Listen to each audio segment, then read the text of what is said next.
Hi everyone, my name is Phil and welcome to Phil Does 3D. I'm a multimedia and 3D artist and I stream live on Twitch on Mondays and Tuesdays at 5 p.m. Pacific time in the United States. That is 10 a.m. if you're in Australia or 1 a.m. if you're in the UK or 2 a.m. if you're like Hellforge. Hi Hellforge, it's good to see you buddy. Yes, drink all that coffee. You never need an excuse to drink coffee, you know that. Remember guys, if you do miss the live streams, you can catch up at any time by clicking the videos tab on my Twitch channel and you can catch up with all the previous streams that way, or you can go to my YouTube channel, which is /PhilDoes3D. Remember too, if you want to become a Phildo and join the Phil Does 3D Discord server, click that link Hellforge has just popped into Twitch chat, or go to the About Me section on my Twitch channel. And there's a blue graphic in the panels that you can click to get an invite link that way. What else is there? That's right. Discord, we've done my website. If you want to know more about me, is phildoes3d with a .com on the end of it. And today we're going to continue working on the House on the Hollow game, which you can wishlist on Steam by clicking the link Hellforge helpfully popped into Twitch chat. Or again, going to the About Me section on my Twitch channel and clicking the graphic in my panels. I'm doing really well, Hellforge. I hope you are too. 2 a.m. in the morning for you. It's so late. Yeah, so I hope you're well. I'm doing good. Good morning, coffee. Yes, let's have a coffee to start things off, shall we? Never need an excuse to drink coffee. Well, I don't anyway. I do like coffee so much. Yes, so we're working on the landscape for the House on the Hollow game at the moment. You're doing all right now? Had a rough go at it this morning, but I'm over it now. Oh, that's not good. Well, I'm glad you're doing all right now. That's the important thing. I know. You guys know I recently came back from a break. And it's really hard to get back into the swing of things. I overslept twice the first week I was back. I mean, my stream started on time, but I got up really late.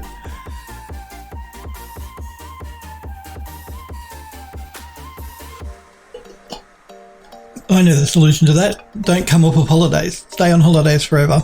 If only. If only I could. Anyway. As always guys, if you do have any questions while I'm working, feel free to pop into Twitch chat and ask me. If I can help you in any way, I'm happy to try.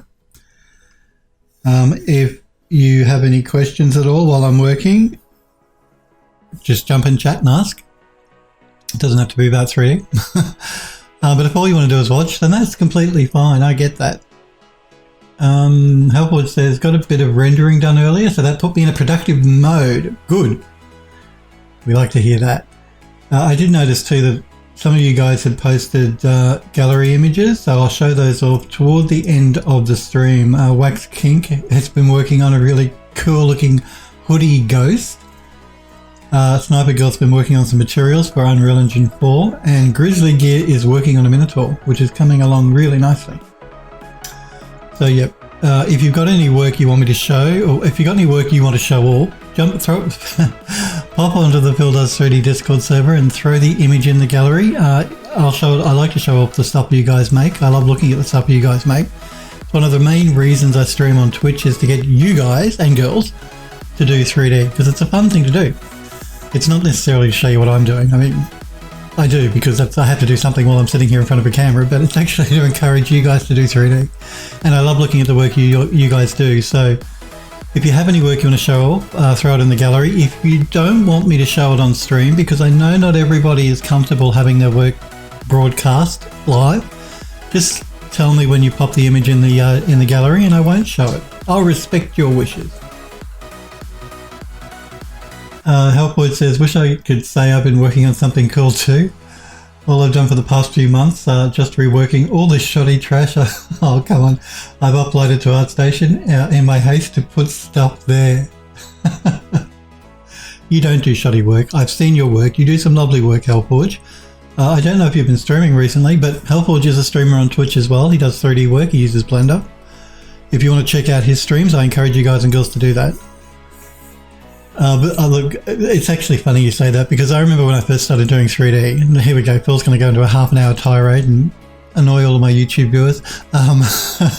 When I first started doing 3D, I was like that too. I was in a rush to get the stuff out online to show people what I've been working on. So, and some of it wasn't always the best, but that's okay. You know, when you're starting out, that's fine. I'm not suggesting you're starting out, but I'm just saying we all get into the habit of wanting to throw stuff out as quickly as possible because we're excited about what we've made. Sometimes taking a step back and reworking stuff like you're doing is a good thing to do, because I mean, I've done that. So YouTube's going to ban. I love my YouTube audience. And again, you guys on YouTube, if you want to join the Phil Does 3D Discord server, I don't actually just say this enough, but for my YouTube audience, and I should, go to my Twitch channel. You'll find a link below the video in the description. And again, go to the About Me section and you'll get an invite link to join the Discord server that way if you want to. What else did I want to tell my YouTube audience? Oh, that's right. The same for if you want to wishlist the game. I believe that when I post my videos to YouTube, in the under the video, you can find a link to the to the Steam store page as well. So, Sniper Girl, hey Sniper Girl, it's good to see you. Helpwood says 4 years is a long time to start out. So Helpwood is not new. He's been doing it for 4 years, but no, it's fine to go back and rework some of the stuff you've done in the past. You guys remember when I started doing the project, the game that we're working on now, before we turned it into a game at the game studio, it was a cinematic. It was originally created to be a cinematic. And I reused a cinematic I did when I worked in UDK, which was like many years ago now.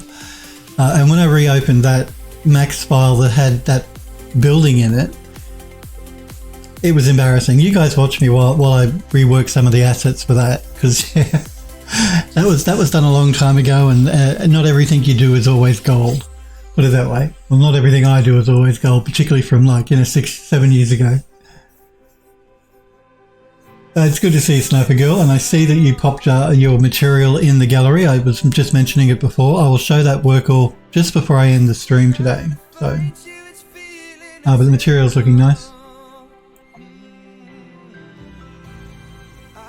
Oh, that's what she say? Waiting for me to see the resub message. Oh, look, I'm going blind. Thank you, Sniper Girl, for the sub. I do appreciate 29 months you've been subbed to me now. You are absolutely awesome. And she says, WTF, 29 months supporting this ancient man. Surprised he hasn't died from old age yet. Well, thank you very much, Sniper Girl, for subbing and then insulting me. I do appreciate it, though. You are awesome, Sniper Girl. Thank you very much for the 29 months in a row subscription. You are one of my oldest subs. How are things going with you? Are you okay? Guys and girls, you're all good, I hope?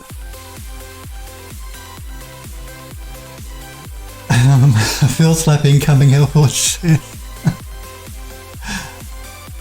Remember too, if you are a sub to the channel, you can set those Phil slaps and things off yourself. Mods can do it, of course, but subscribers can also do it. So,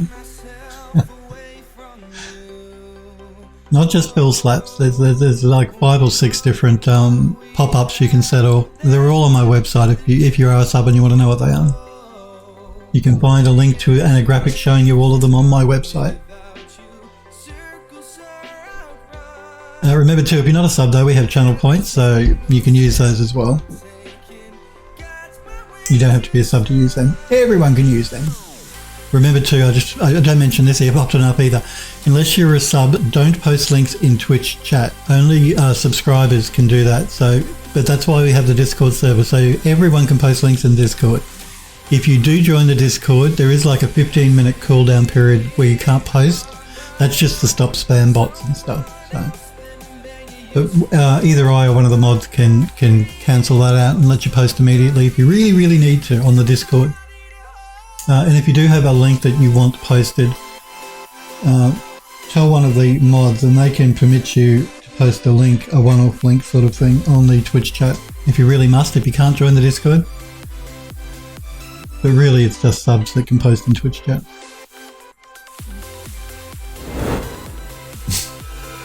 Helpwood says, if everything you did was gold, Smurf would be really happy. Oh, that's so true. Where is Smurf, by the way? Yeah, Smurfery likes the gold. He likes the gold on everything. As you guys have seen, while I've been texturing up assets for the game, Smurf wants everything to be gold. Snubby Girl says, you're welcome. Nothing but love, you know me. I know. Sniper Girl says, going good. Ended up needing to take a sick day. Oh no, slept most of the day. And I'm feeling much better. Yeah, no, I'm good too. I am good. I've got back into the habit of getting up nice and early and not oversleeping like I did after I got back from break. It's good to take a sick day if you're not feeling 100%, particularly in the world we're living in at the moment. You guys know, with, you know, the malware, human malware and all that jazz. You want to look after yourself. It's important. I think we've realised more than anything now that just how important having good health and well-being is. So I'm fully supportive of sick days if you're not up to it. And sleep is always good too. Smurf, there's Smurf Berry. Smurf says, my sister visited for a long weekend. Oh, nice. So I'm tired. Oh, but it was good visit, wasn't it? It wasn't like a tiring, I don't want you here visit. It was like, I enjoy your company, and I just didn't get enough sleep. I haven't seen my sister for a while, actually. I really should try and get to... Well, I haven't been able to fly up to Queensland where she lives because of the lockdowns that have been happening in Australia.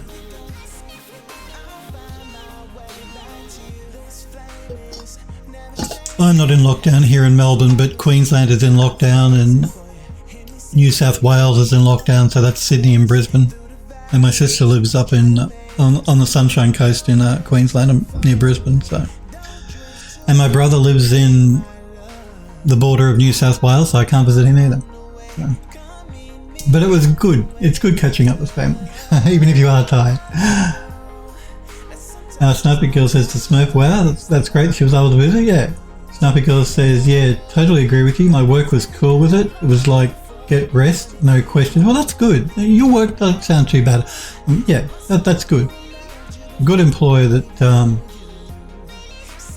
understands how important well-being and rest is, because it is. It's really important. I mean, I want to talk. You guys know a couple of years ago, a year and a half or so ago, the Archviz studio that I work for opened a second studio, and I was trying to do it basically doubled my workload, and I ended up getting ill. So, no, I mean, not seriously ill, but run down. So, yeah, burning the candle at both ends is not good. Thankfully, that second studio is all sorted now, and now I'm working for two studios anyway, because I work for the Archviz and for the game studios. But yeah, I've learned to not try and do too much, because in the end, it never works. So if you're tired, take a break. That's like I say to you guys, if you don't feel it, don't work on it, because you're not going to do good work anyway. So you don't want to push yourself if you're not into it. It's okay to take a break.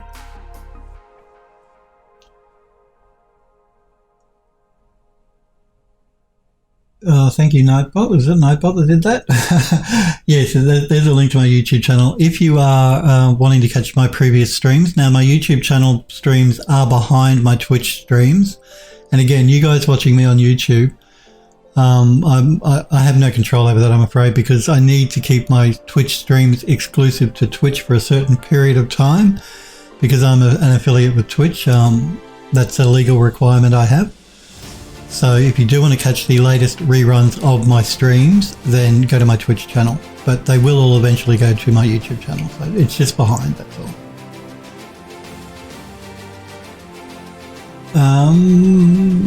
Helpwood says, just been reworking the pistol and the shotgun that I posted on the Discord a couple of months ago. Yes, and they were looking really nice even back then. And spent some time trying to learn Maya as well for a work thing. So it's been a lot of wasted time instead of making progress on new things. Yeah, look, I used to be like this, where I used to think to myself, man, I've just wasted, I used to say to myself, I've just wasted 4 hours working on a model that I'm going to trash because I don't like it. Don't think of it that way, though. That's a bad way to think of any work you do. Think of it as like a learning experience. I know that can be easier said than done when you've just like wasted 4 hours doing something you're going to trash, but yeah, it is. I mean, the more you do, the better you get. So it's never really a wasted time. Yeah, and the pistol and the shotgun that you posted the image 2 months ago looked really good then. So not sure what you're reworking on it, because it looked pretty good. And learning Maya is always a good thing to do, because a lot of studios do use Maya. I'm a Max person, by the way. If you're watching me for the first time and you're wondering, yes, I use 3D Studio Max, but that's just because that's what I was taught at uni. So, and I do like Max. But we don't play favourites with 3D software. It's all very good. Smurf says, yeah, but she has this habit of waking up at a normal time. Normal times? Ouch. Sniper Girl says. Hellboy says, I don't even know what normal times are anymore. Yeah, I don't think I do either. Sniper Girl says, with the human malware, if people are sick, they want people to stay home just in case. Well, not just that, even the flu. If you've got the flu, don't go to work. They don't want you to pass it on to everyone else that works there and have, half the workforce off. So employers, and reasonable employers at least, don't want you to come into work if you're not well. So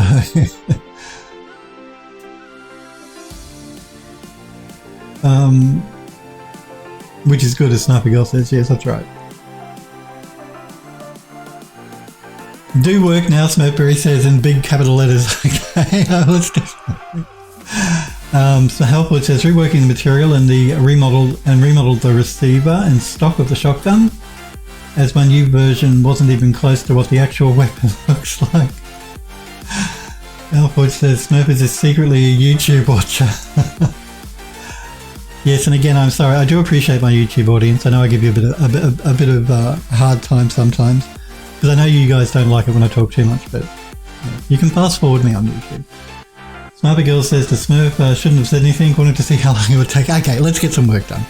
So, we are going to work on the landscape for the House on the Hollow game, but at the moment we're working on some Easter eggs that are going to be in the game that, because why not? Easter eggs are a fun thing to include, and I want to do it, so I'm going to do it. The suggestions you guys made, I've implemented all of them. So remember when you were telling me what you thought might be good for Easter eggs? Well, all of those suggestions we're going to be putting in. I'm only going to be showing you where I'm going to be putting the Easter egg, which is the Half-Life Easter egg thing. The others I'm not going to show you on stream where they're going to be hidden. That's so you can actually discover them in the game yourself. But I have modeled the objects up, and I will show you those. I just won't show you where they're being put, apart from the Half-Life one, the Half-Life 2 one. Save and copy, Hellforge says. Well, I have the copy, but we haven't done any work, so I can't save. Okay. So let's see. Will we jump into doing the asset for the half? We've only got one asset left for the Half-Life Easter egg, and that is the supply crate. I think what we'll do is I'll show you the other assets first that are Easter eggs, and then we'll jump into Max and our painter, and we'll do the crate. So yeah, let's do that. So if I jump into Substance Painter here, remember one of them, which I think was Hellforge's suggestion, was a cookbook. The first cookbook I ever owned, because again, anyone that doesn't know much about me is new to the channel. I used to be a chef, so I'm a qualified chef. I did that many years ago. I haven't been doing chefing for a long time now, but I used to be a chef. And the very first cookbook I had, I specialised in Italian food, was this cookbook we're going to see here. And it was the Essentials of Classic Italian Cooking. I don't know if we can see it properly here, but I do have, this is a scan, so it says property of Philip Bear, which is me. So this is one of the Easter eggs for the game.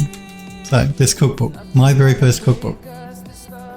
Alford says, yeah, that one was me. I figured it could make sense to have it in the kitchen. Well, I'm not going to tell you whether it's going to be in the kitchen or not, but it will be in the game. So look for this if you want to if you want to find all of the Easter eggs in the game. Yes, I thought it was a good idea for an Easter egg too, Smurf. It was a good suggestion by Hellforge. Because, yeah, again, you guys know I used to be a chef, so I thought, why not? And you, like I said, you'll know it because you'll see this written text here, which is my name, property of me. So that is going to be one of the Easter eggs in the game. Let's get rid of that so we can see it a bit better. Okay, so that's what the first one. The next Easter egg in the game will be, this is broken up into two. So it's actually going to be a miniature version of the building. How do you pronounce my last name? Fair. So think of it as being spelled like F-A-R-E or F-A-I-R, so fair. A lot of people ask that actually because it's, yeah, they're not sure how to pronounce the last part of the first part of my name, I should say. So it's Philip Fair is my name.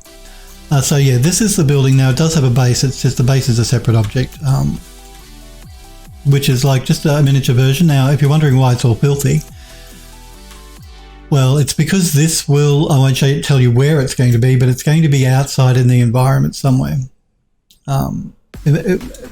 In one of the levels outside in the environment. So I wanted to dirty it up to make it look like it had been outside and being weathered for quite a while.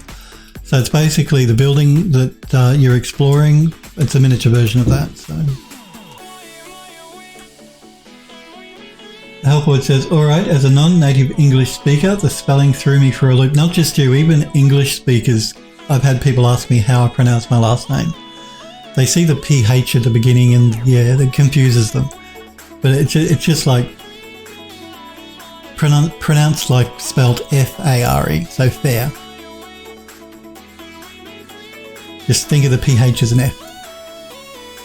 PP, I always used to got called PP when I was younger because my name is Philip Fair, so PP. My initials are PP. So the running joke was PP all the time. So yeah, this again is going to be another Easter egg somewhere in the game, which is a miniature version of the building, dirtied up. The other one is going to be a Steam Deck, which is this one here.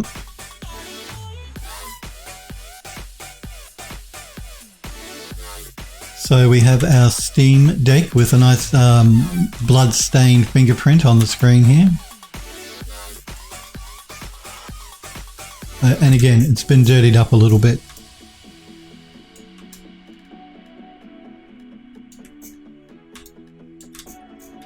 And again, this will be hidden somewhere in the game for you to discover. And of course, you saw the Half-Life crowbar, the Half-Life sunglasses, and we're going to do the Half-Life crate now. So they are the Easter eggs, unless we can come up with some, not enough gloss on the screen. Yeah, no, that's actually a good observation there. You are correct. You are correct.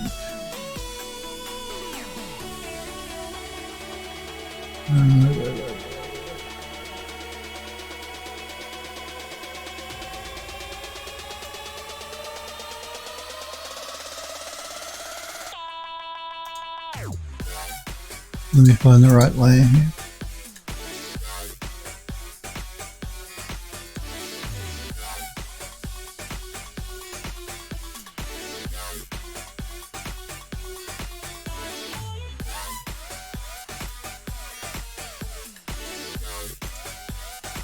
We can always go through and do it directly in Unreal, which might be easier. It does have a lot of dirt on the screen, which will cut out some of the gloss though.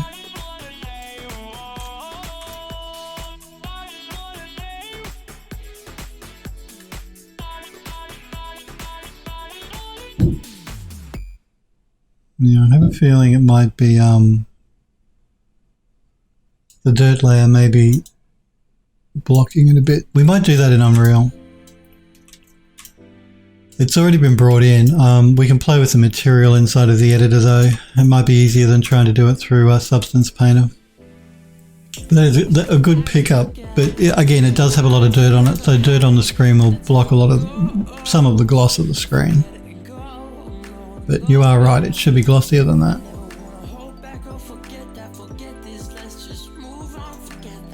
I think it might be the emissive that's cutting the gloss back, because we're using an emissive material.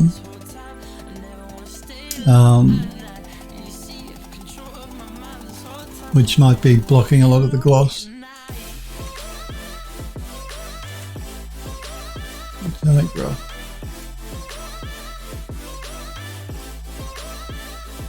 Yeah, you can see when I pull the gloss value up, it's the dirt that's actually blocking a lot of the gloss on it.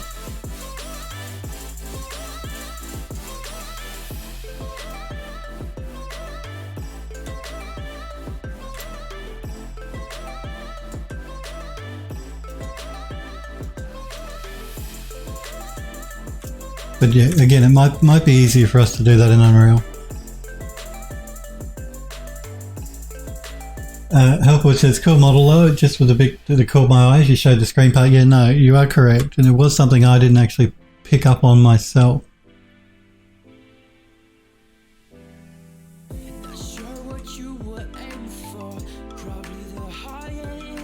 I'm just wondering if I might knock that back a little bit, I think. Okay, we've got two dirt layers going on here actually. We have the main dirt on the top and then we've got a second dirt layer here as well.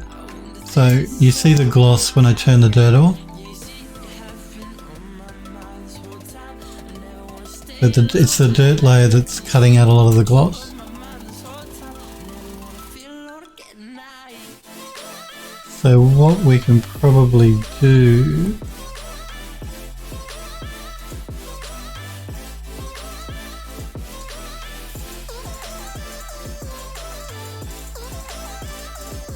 is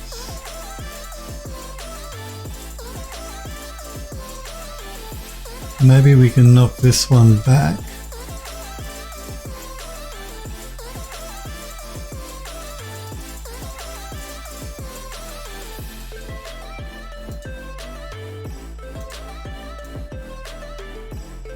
No, even just having it there. Let's see what's going on here.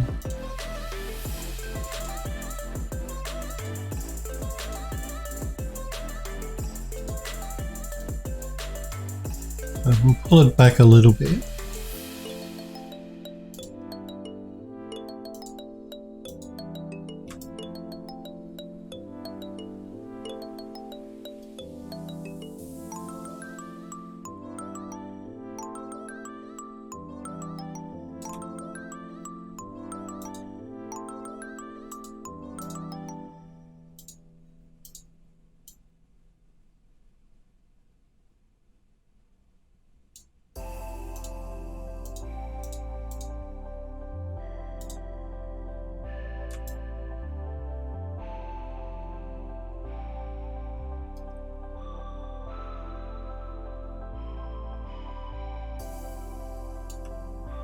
Yeah, we might keep that layer turned off, I think.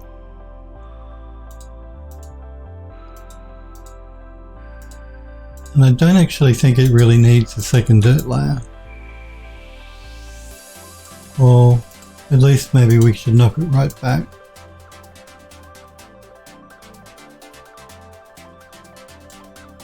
I think I also want to turn off the height information.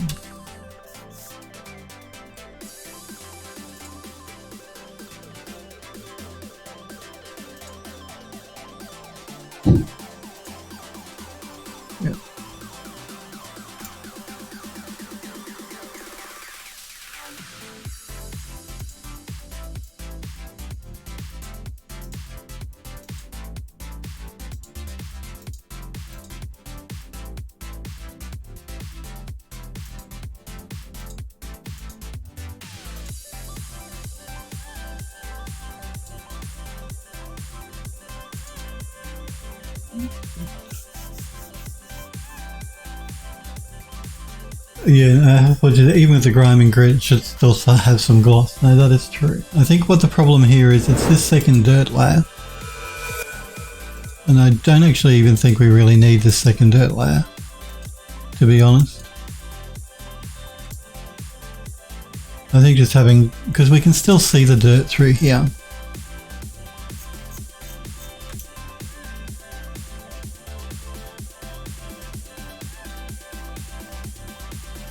So I think we'll remove the second dirt layer. I don't think it's needed.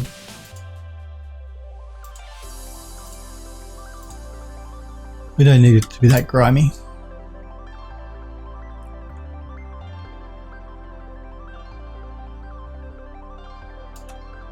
Okay, let's save this. I'm just going to re-export the textures for it.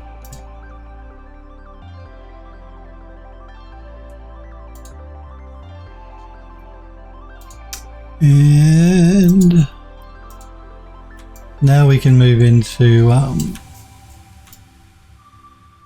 doing the crate, the Half-Life crate. Yeah, we'll bring it into Unreal. We'll check it out there too. Sniper Girl says change the base color to roughness and go about 50% opacity. I'm talking about this layer here.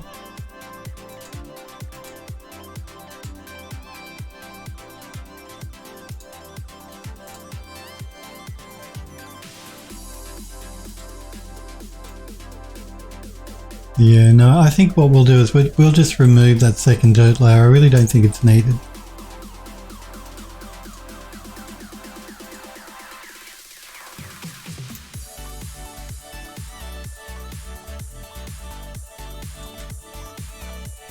To be honest.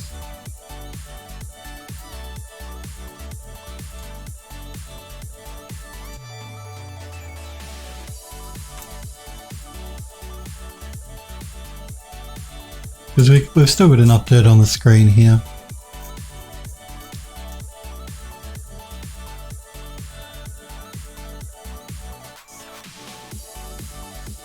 You guys going to get a Steam Deck? Speaking of Steam Deck.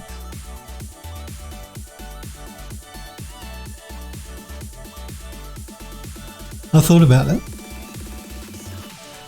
It would be nice to be able to play my Steam games, but then I don't really, if I'm out and about, I probably really don't have a lot of time to be playing on a Steam Deck anyway. But Elfwood says, and if you still want those rough spots, crank the contrast a fair bit. Helpwood says, not in the near future, I'm saving up for a few other things first. Yeah, and it is expensive, really. I mean, it's a mini PC, but it's still an expensive little mini PC for what it is. Particularly if you're not an American living in the US, you can't even order it in Australia. You can't even pre-order it because it's not being released till next year, even for you guys in the US. But interesting idea. It's a compact, good-looking little machine. We'll see how it works out for Valve, because the Steam machine didn't do too well. Not the Steam Deck, but the Steam machine, when they tried to push that. Sniper Girl says, I don't see the need for getting one, having a decent PC, and I don't have time to game on the go. Yeah, no, I'm exactly the same. I like to play my games on a nice size screen, not some tiny little screen like this. And I don't tend to game on the go either. Well, I never go out. I'm always stuck here working.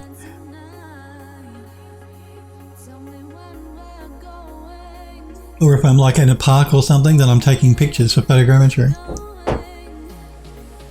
Not playing games. Sniper Girl says, I don't see the need. Smurf says, I don't do gaming on the go. Yep, me too. Well, you seem to be all the same. Helpwood says, I finally saw the light and tried Mumset tool bag. I need a perpetual license in my life so badly. I think Smurf has a perpetual license, don't you, Smurf? I know you guys do use Marmoset. I don't use Marmoset, but I know you guys do. Anyway, so Steam Deck. We exported the textures. That's all good. Let's jump. Actually, let's just jump into Unreal really quickly, and let me jump into the Easter eggs, and let me jump into the textures for the Easter egg. And let's re-import those theme deck materials. Screen, theme, screen. Let me just make sure I'm importing the right ones here. Screen. So we want to re-import this one. Re-import this one. And the normal map. And the roughness map.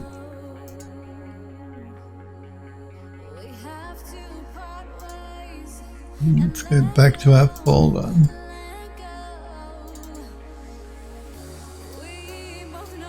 And I realise this is off screen, so I will pull it in so you guys can see it.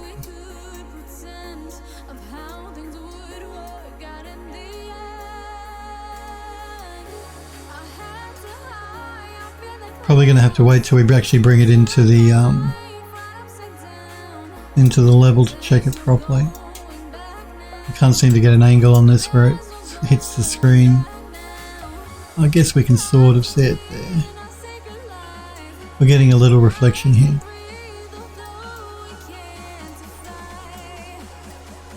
So anyway, we're going to move into doing the crate. So in Max we have our Half-Life crate.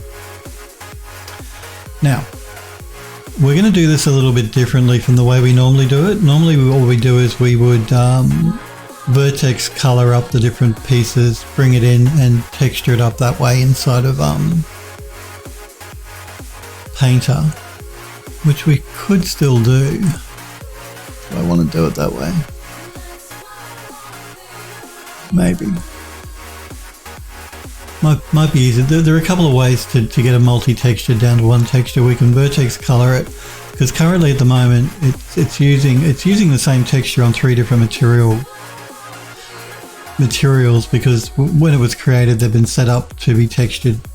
I did a bake down basically, but anyway, regardless of that, we're going to retexture this. So I think what I'm going to do here is I'm going to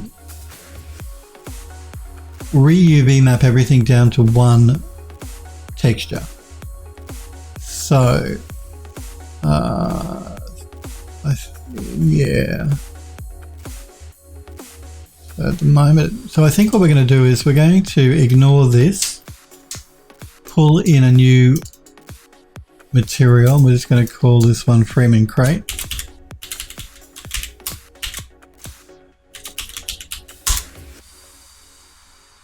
And let's assign that.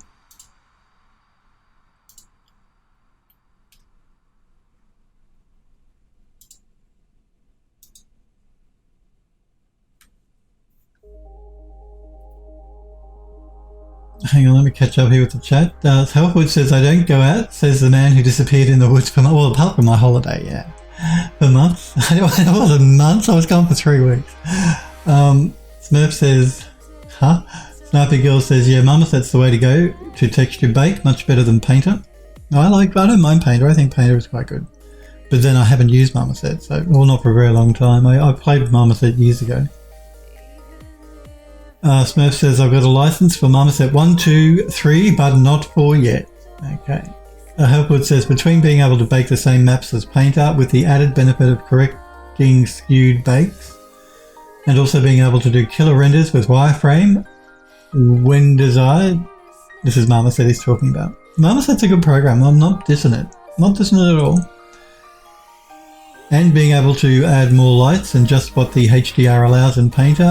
I can never go back to do portfolio renders in Painter again. Yeah, I don't use Painter to do portfolio renders. I use Max and V-Ray. So Marmoset's much better for that. Yeah, for sure. Don't use Painter to do your renders for your folio. No, don't do that.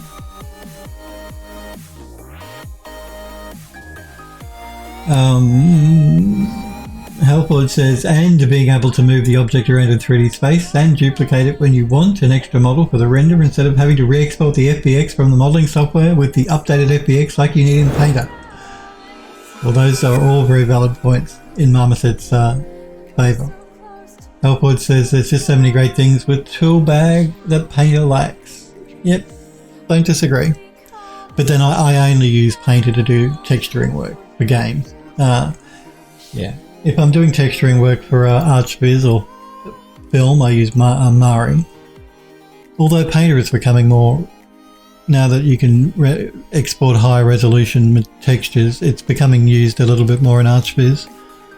But I still tend to use Mari quite a bit for that sort of work. Yeah. But for games, Painter is great. For texturing work, a Painter is great. It is owned by Adobe, which is unfortunate, but hey.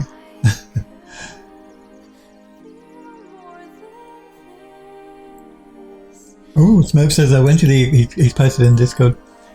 I went to the aquarium, look at this turtle. Wow. And I'll show the turtle just toward the end of the stream. But don't think if you post in Discord, guys, I won't see it because I have Discord open at the same time as I have Twitch open. Yeah, Twitch chat. So yeah, I think what we're going to do here is we're going to re-UV map this in Rhizome really quickly, and then we're going to retexture it inside of Substance Painter.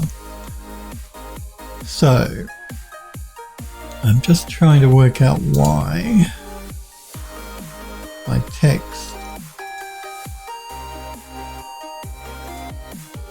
what's going on with my text.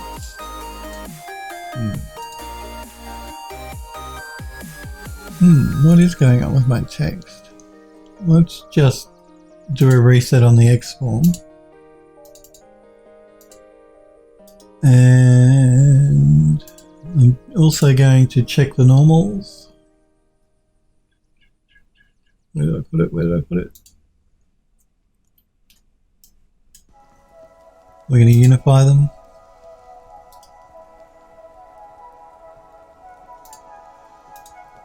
That's better. Now my text is the right color. And no, we went to a weighted normals. We might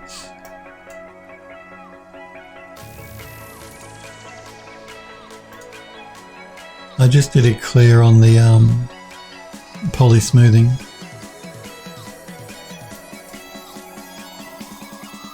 Okay, now we should be good.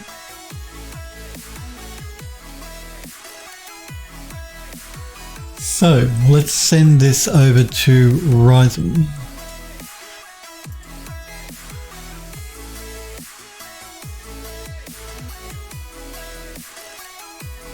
Helpwood says only real option I had for folio renders was Painter or UE4, and I really don't know how to set up the lighting and make it look nice in UE, which is why I haven't really used it for that. If Unreal can do some really nice renders, you probably don't want to be using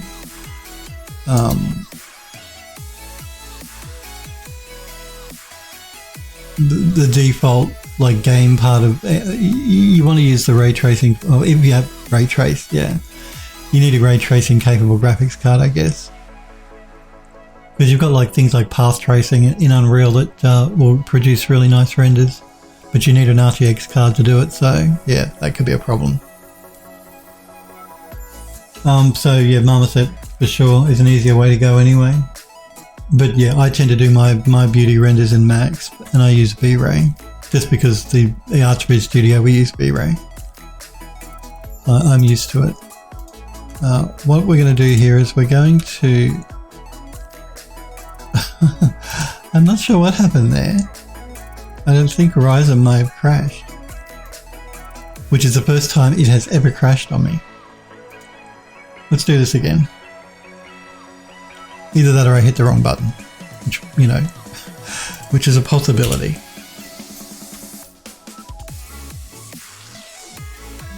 So yeah, let's try this again.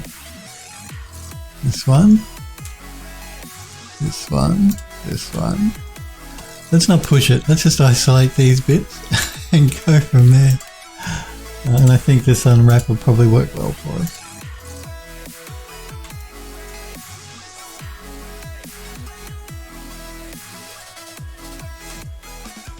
These visual glitches, again, that's not a glitch in the mesh, that's a glitch in the export to Rhizome, the automated exporter to Rhizome. Let me do that again. I'm just doing it slowly to give the program, just to help the program out a bit. You see, even here it's having a problem now. For some reason, it should not have a problem on a box like that. Why it's having a problem, I couldn't tell you. Sometimes the program just loses its mind. Let's see if we can't give it a bit of a hand.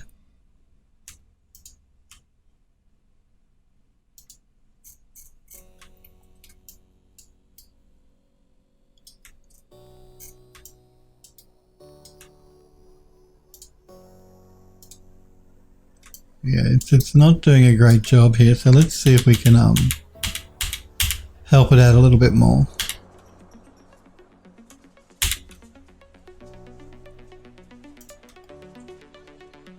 Let's try one of them. Let's see if it can handle just one box.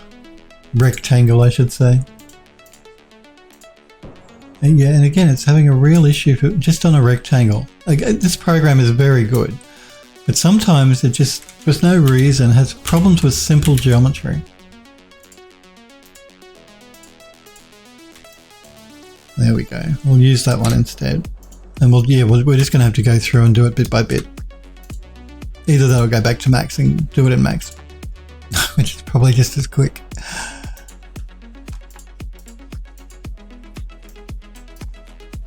That is correct. There is no poly through here to save polys on the crate. I removed it.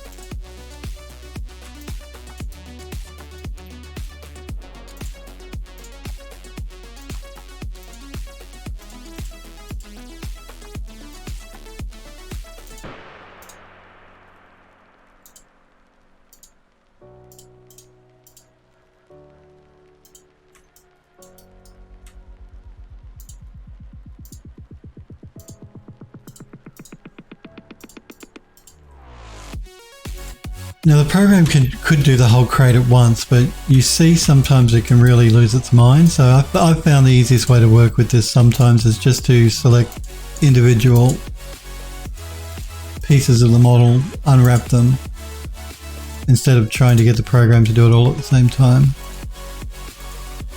Not saying it couldn't do it, I'm just saying it tends to lose its mind more when you try and get it to do it everything at once.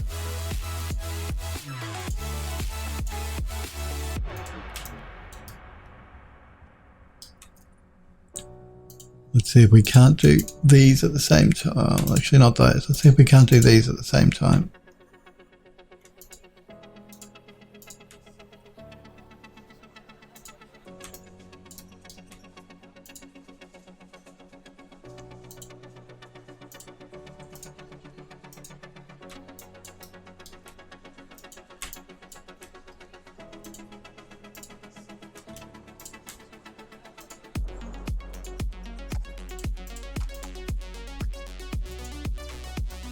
So what have we got left?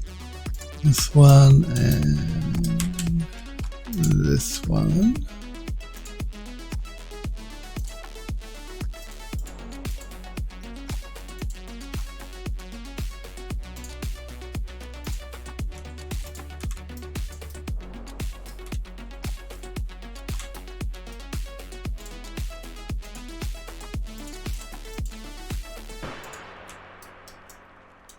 And then the main bit in the middle.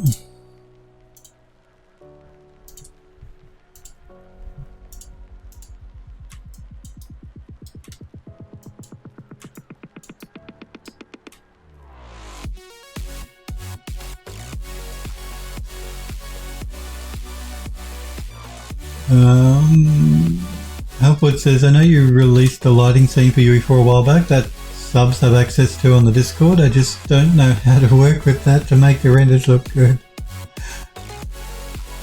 Helpwood says still on a 1070, you don't have the money to upgrade. Yeah, unless you're working with an RTX capable graphics card, doing the renders in Unreal is probably not going to be as good. I mean, Unreal is really good if, like I said, if you've got an RTX card, but if you don't, Mama said it's probably a better way to go. And again, this is a visual glitch in the program. It's not in the actual UV. We will check it though when we get into Max to make sure. And if it is an issue, then we can always correct it inside of Max.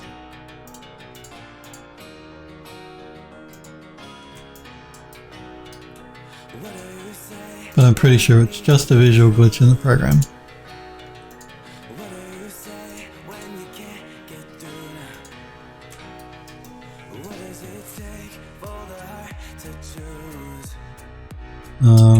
Now to save me going through and selecting all these individually, I might just do that UVing in Max, because it's just plainer. That the text will just be plainer, and it'll be easier for me to do it in Max than trying to do it in Substance.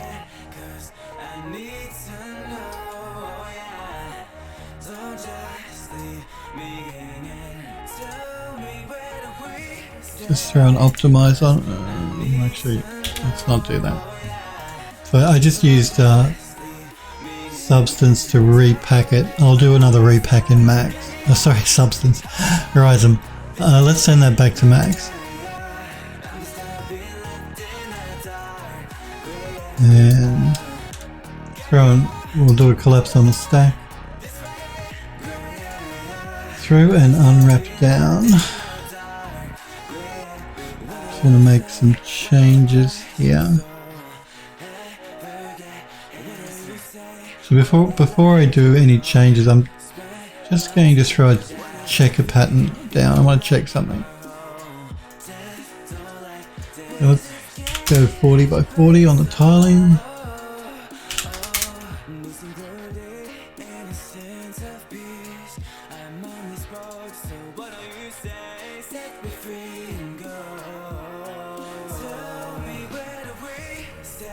Just a couple of issues here I'm seeing.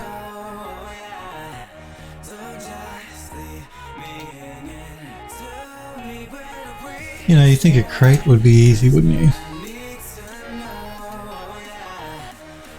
It should be easy.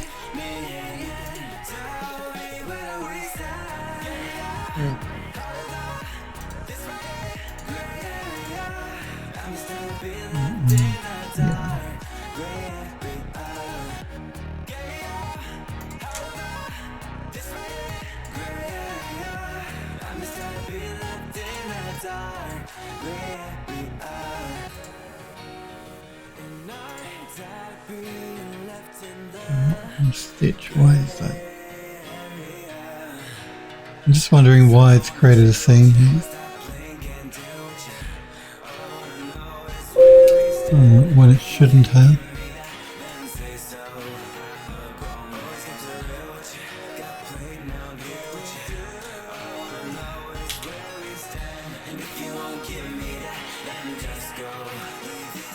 Alright. Let's have a look at this.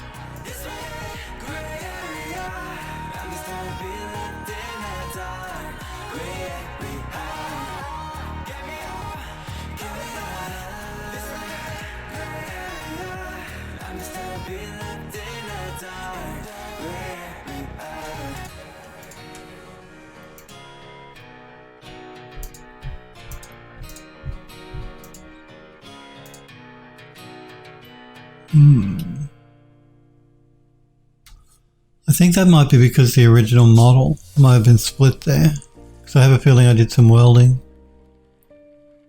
So I think the easiest way to fix this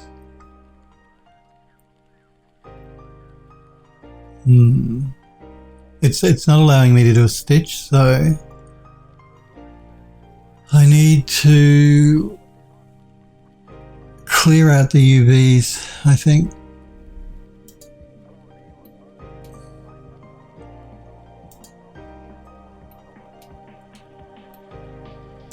We probably don't need to, but we could.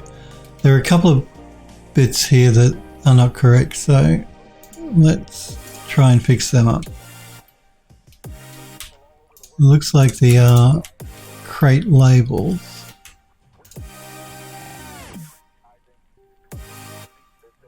Just going to detach them temporarily. Try and unwrap down. And we'll do a flatten mapping. Yeah, we've got an issue here with a couple of the labels by the look of it.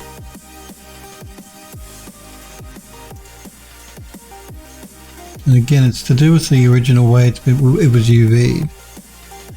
Alright. I think what we're going to do is we're going to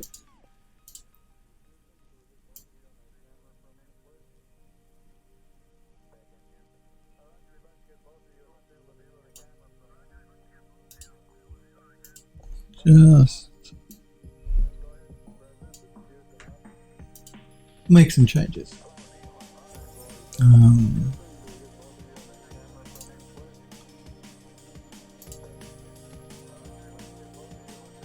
Let's pull this right back. Let's go into edge mode.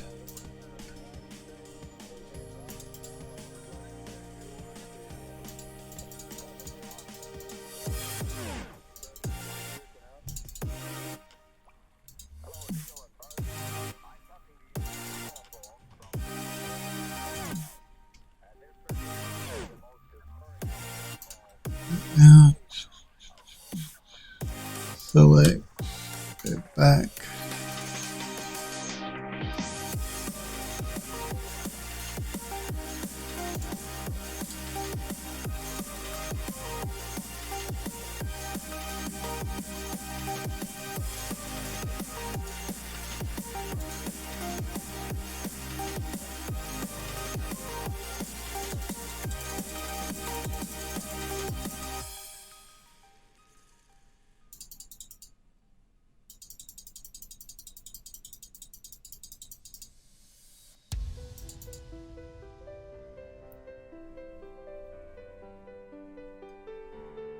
Like, let's go 36. Actually, let's go 42 by 42.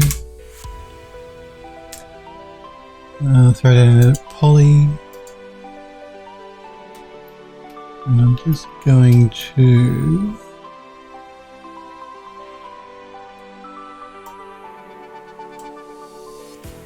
make some adjustments.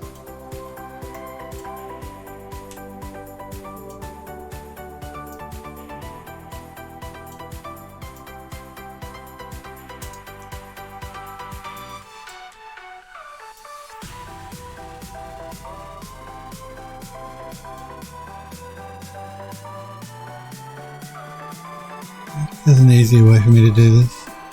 Actually, there probably is. I think the quickest way to do this will be to use a spline.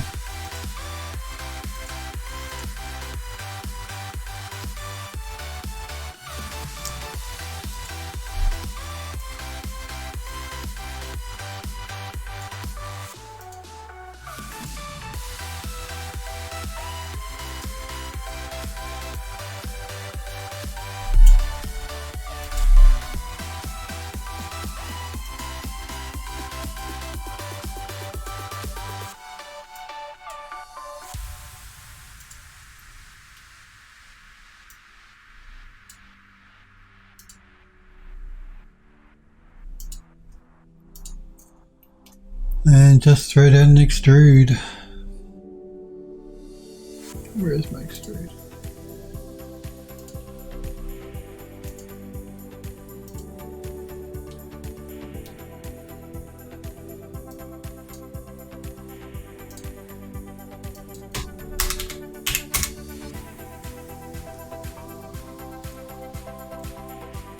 Okay, 0.01. Okay. So we want to move that one here. And we want to duplicate that. Yeah.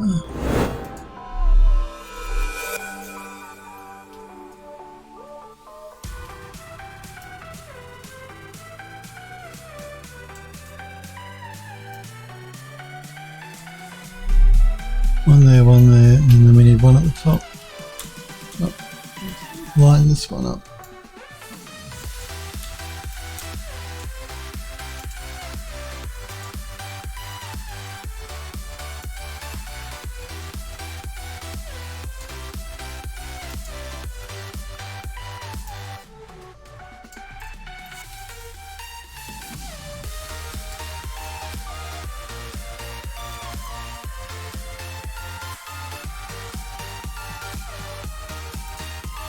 Okay, let's remove that.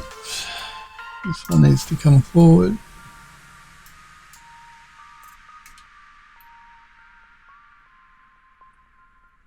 All right. Let us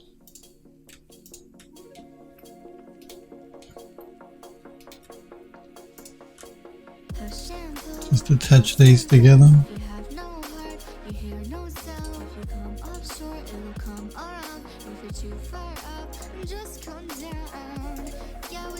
And let's throw an unwrap down and do a planar mapping.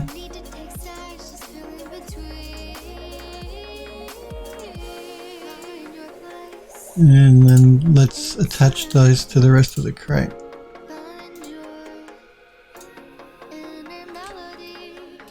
And let's do a repack.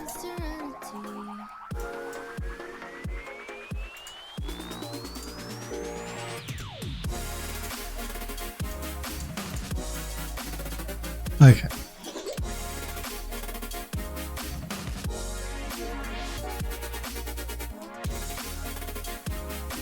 So we should be good.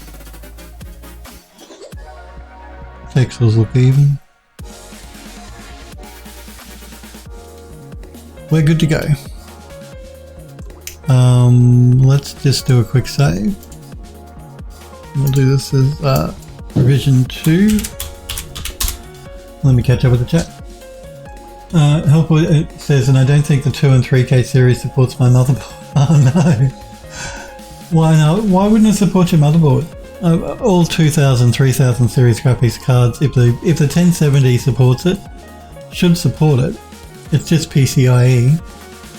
I mean, the new ones are PCIe 4, but they're backwards compatible with PCIe 3, PCIe 2, PCIe 1, so they will work. They should work. Smith has also posted a fish. Again, I'll say that just before I sign off for the day. So we got a turtle and a fish to look at.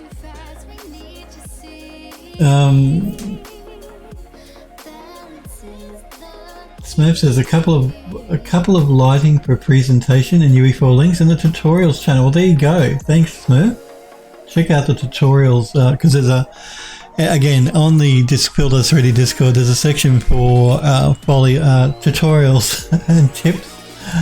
And there's some really useful and interesting links in that the guys and girls that are members of the Discord have come across and posted in that tutorial and tips section. So you guys should check that out if you're looking for a help with something. That's some really good information in there. And thank you, Smith. Helpwood says maybe Ryzen needs some coffee. Helpwood says, is there a good rule of thumb when it comes to the amount of UV shells islands? Back when I first learned it, I was told you do want as few as possible. That is true.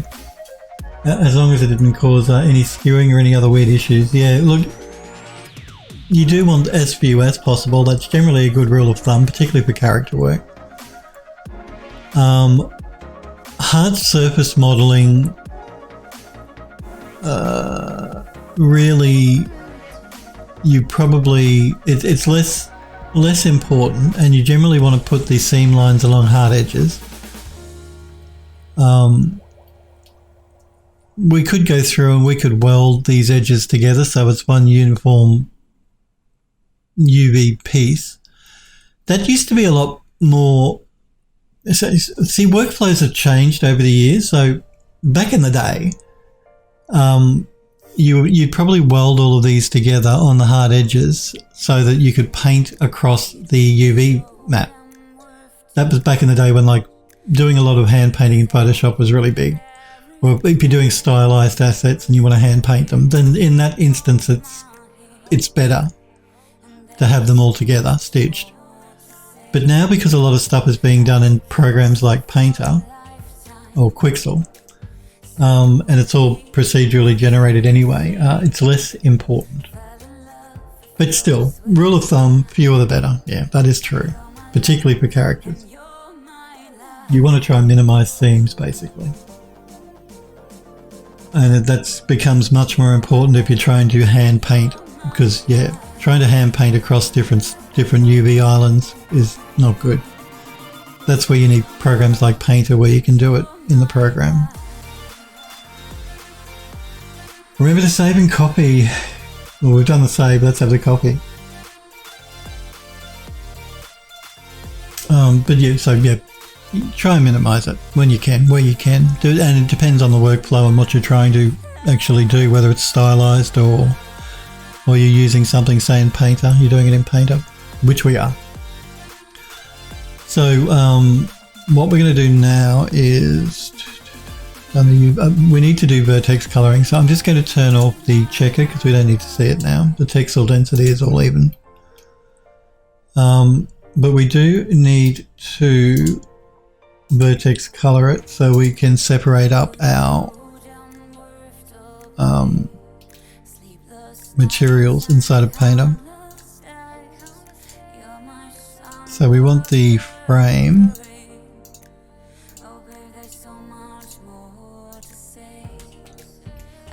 to be one vertex color.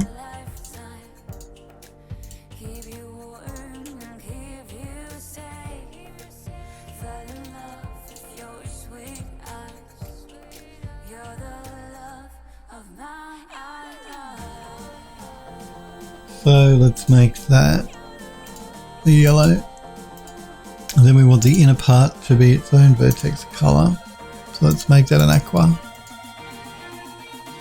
Then we want the labels to be their own vertex color.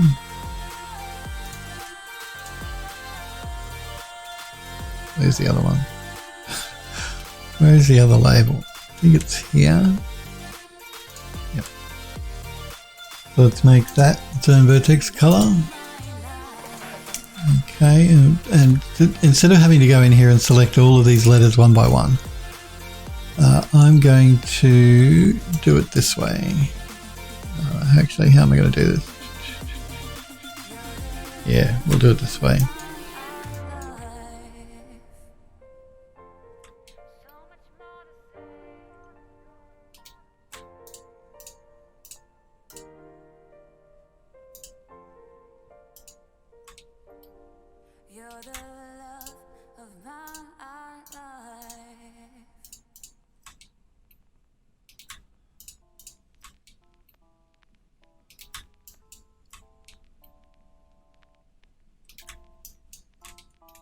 I just want to make sure I don't have anything selected that shouldn't.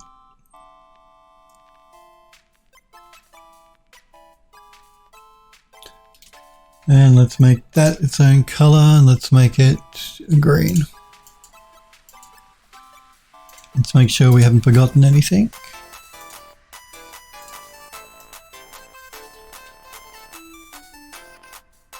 And I think we're good.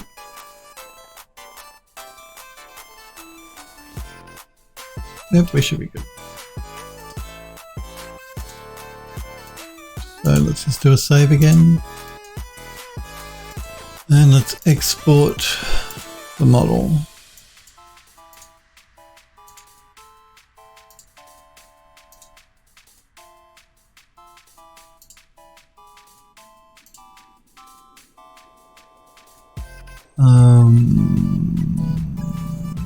Exported as frame and crate, I think. Yeah, I'm just going to do it crate 2 because I can't remember why I already have one exported.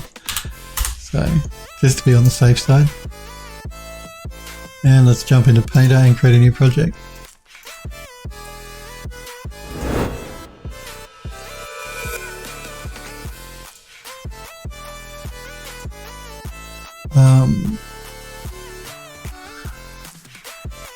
Look, 2K is probably going to be fine.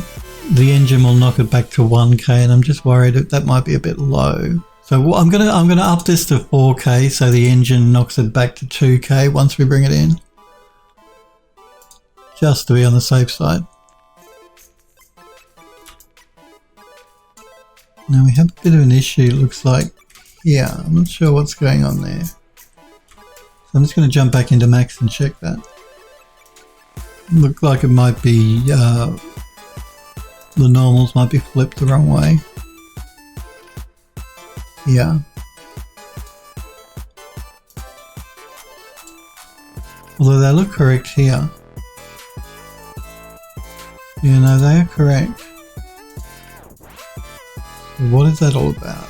Let's do a reset on the X form.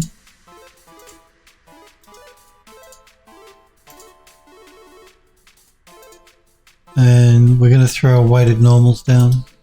I'm going to collapse the stack and re-export the model.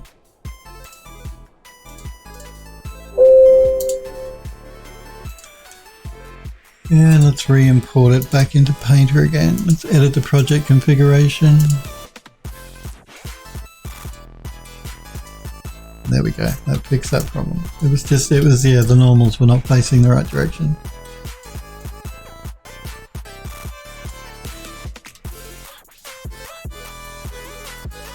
Hopwood says we probably have, but has that ever stopped us before? Hopwood says a 4K crate, that's like 8K more than the original Half-Life assets had. Yeah, look, we're going to be texturing it at 4K, but when the engine brings it in, it's going to reduce it to 2K. Like I said, 1K is probably going to be enough for the crate, to be honest.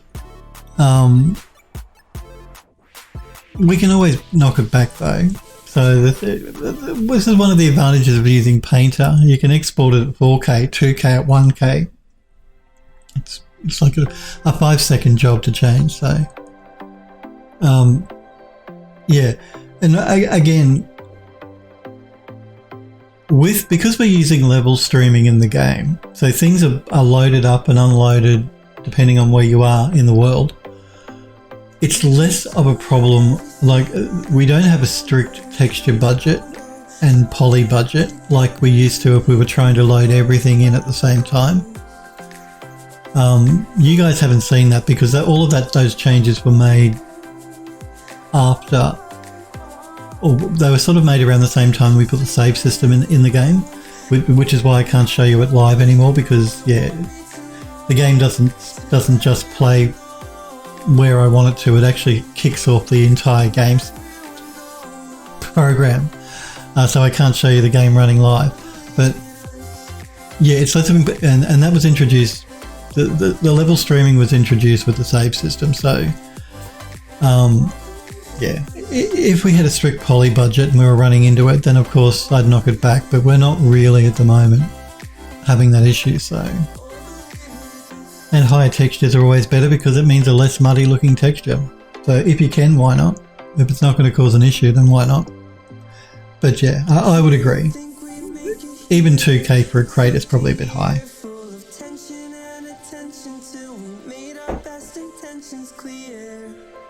So anyway, we're going to texture at 4K.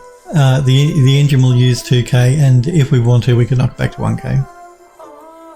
But remember, now with UE5, you're supposed to have unlimited draw calls, unlimited poly counts. We're not using Unreal 5, but I'm just saying, you've got to sort of like get it. So the old mindsets are sort of changing now with modern gaming because hardware's gotten so much better and software's gotten so much better.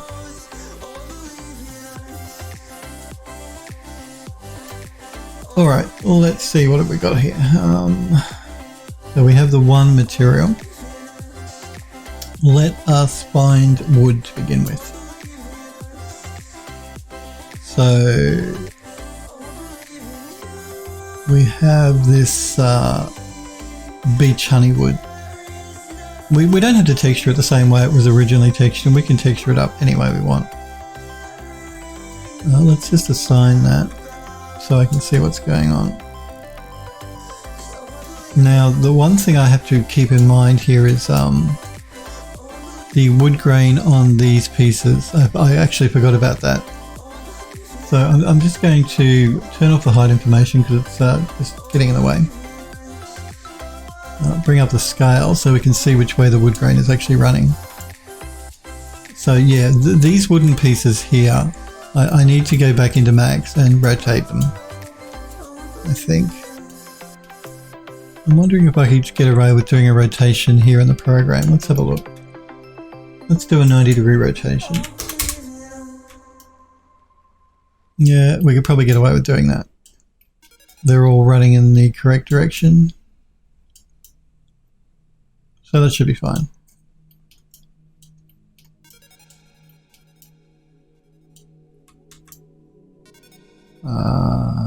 Yep. Let us do a mask with color selection to... and I forgot to do a bake. Okay. I knew there was something else forgetting to do. Now let's just remove this mask. And do a bake.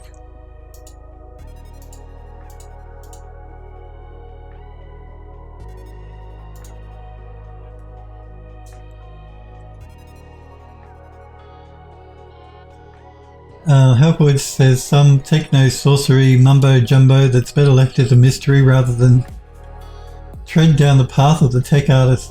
That way madness lies. Copy entry while you wait. Yeah, let's have a copy anyway. Okay, now we should be able to do a color selection mask. No, because when I did the bake I forgot to change it from material to vertex. Let's do that again and have a copy while we wait.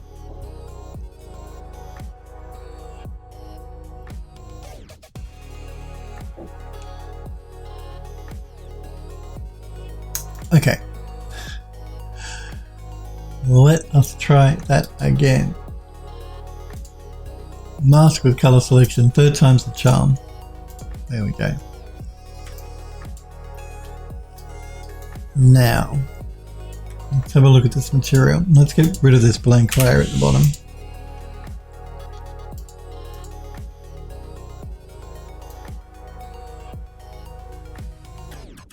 We don't want this to be varnished.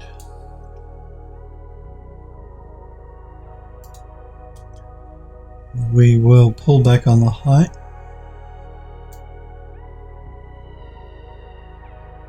A little bit.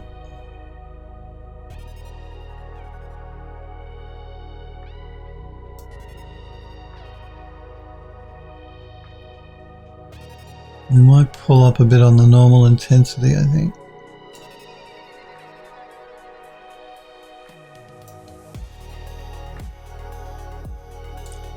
I really should save this too before I do too much, just in case, you never know with this program. Let's just do a quick save.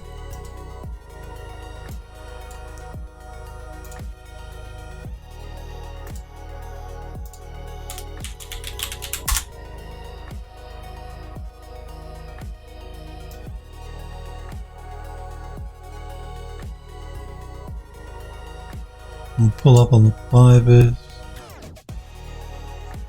Pull up on the knots.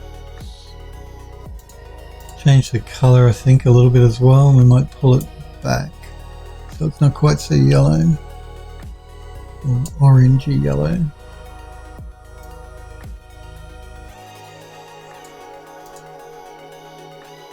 What else do I want to do here? I want to check the scaling.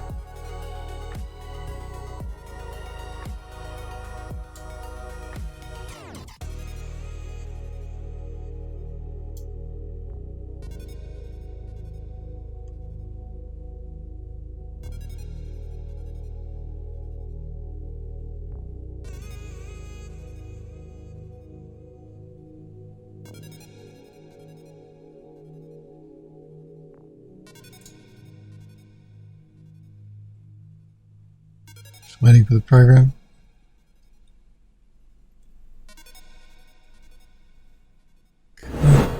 Why are you so slow? Let's try 7.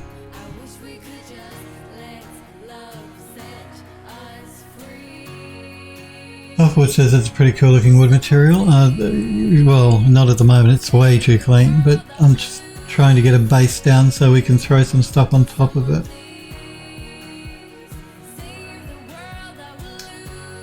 Okay, let's see what else we've got here. The program seems a little sluggish to me. I don't know if you can see my mouse there. It's for some reason a bit sluggish.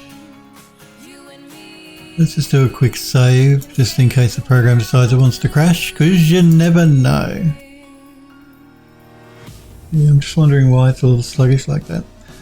Anyway, let's muddle through. Let's see what else we can do here. Oh, there we go. It's fixed itself up now. So what?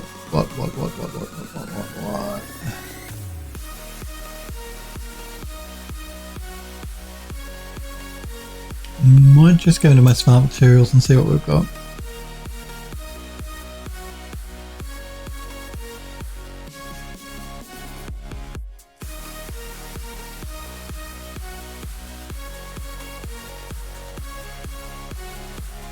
Upward says, I've seen graininess crossing the street faster than that cursor. Granny's crossing the street, yeah. It was doing some sort of caching in the background, it's fine now. There's, you know, painter we're talking about here. It could be doing anything in the background.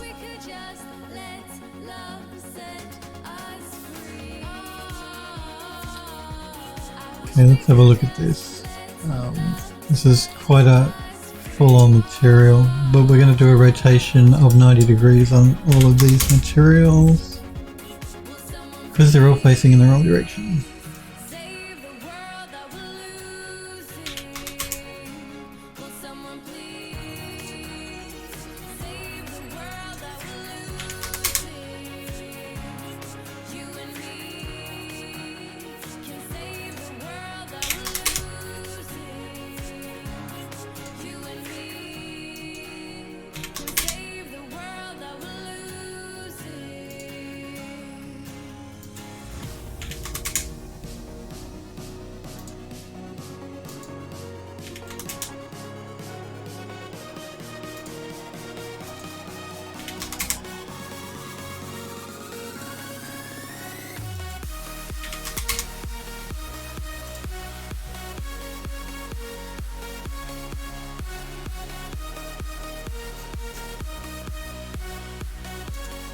Okay.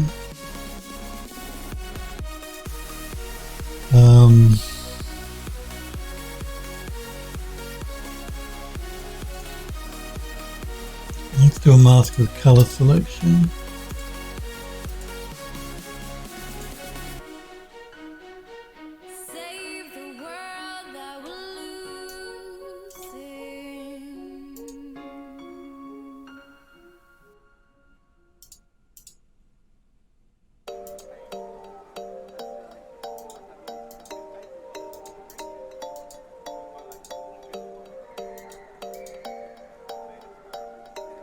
Let's try doing a different blend.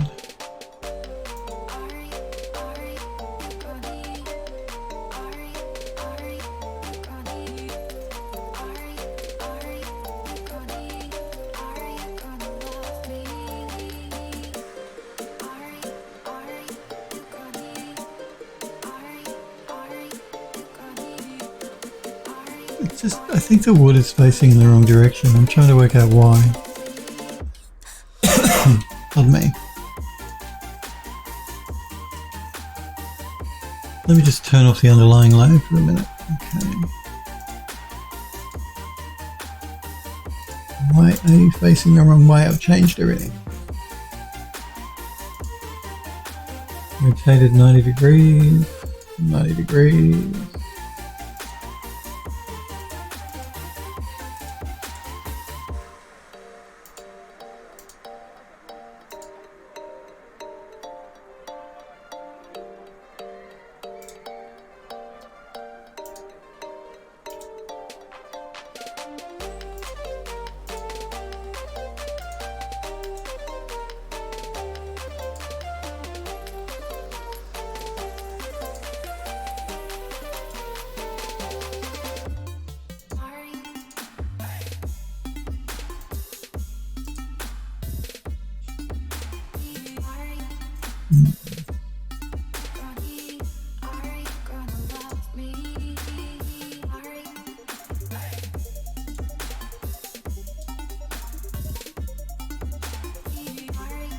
Yeah, I don't know if it is facing the wrong direction. I think it's just the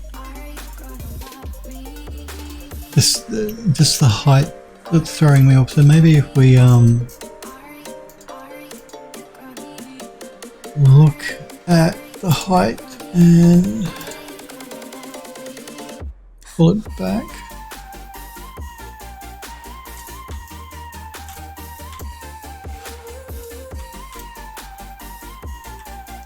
Go back to the base color.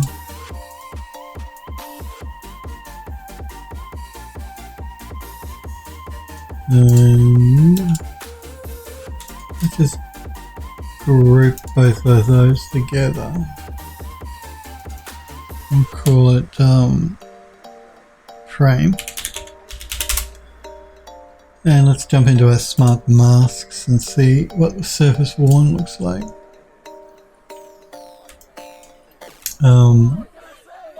We're going to mask the colours, the frame to the frame, the group just to the frame, I mean, that's what I'm trying to say.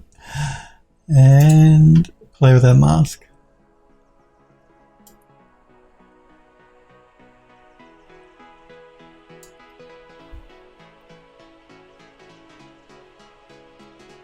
Helpwood says, could be doing anything other than running smoothly like a well-optimized program could. Helpwood says, are you going to add nails in the wooden frame? That would be pretty easy with just a slide height map dent and a cleaner metal material. Maybe. Yeah, I hadn't thought about putting nails in. Creative Steve. Hey, Creative Steve, it's good to see you.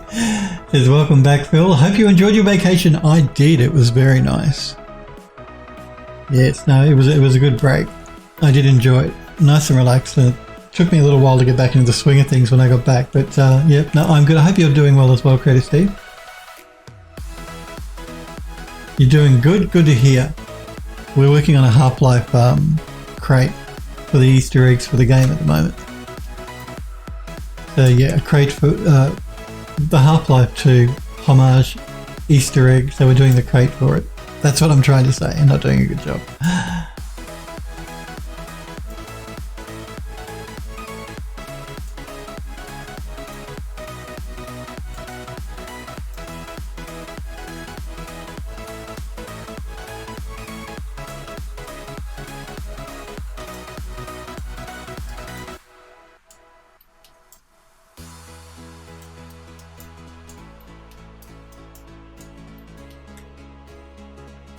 Let us duplicate. Yeah, let's duplicate this group.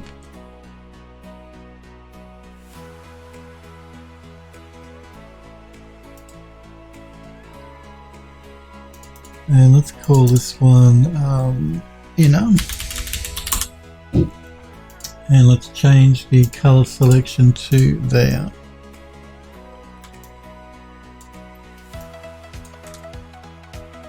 We have to go through and do the same with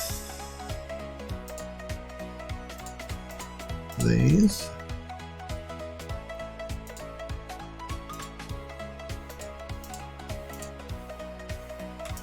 Okay.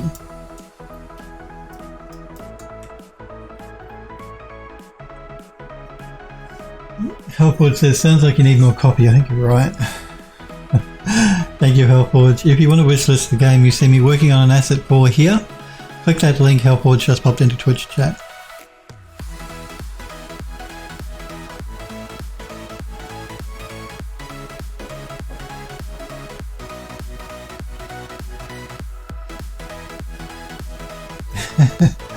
It's funny, I'm looking at Twitch chat and I see that Helpwood's popped a link to my Discord in, and then Nightbot decided that wasn't good enough, so it popped the same link in again. Because Nightbot just decides to do what it wants to do when it wants to do it, you know. Just the way it is with that little bot. Okay, so what I'm going to do here with the inner part is I'm going to just make some adjustments to the color. So we're going to maybe lighten up the middle. We want to go this way, yeah.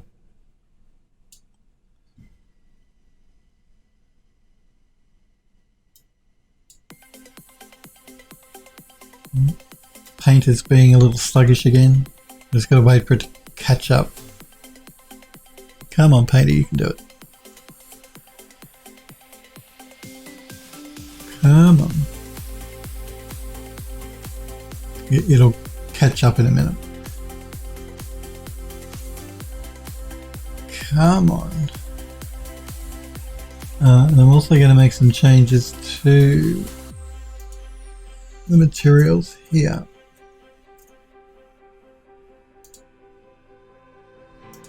So this one, I think. Okay, it doesn't look like it's going to let me... There are no options to change the actual colour.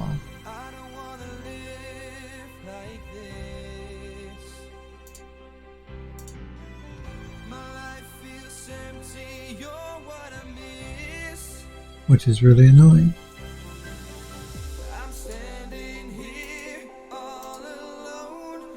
Yeah, very annoying.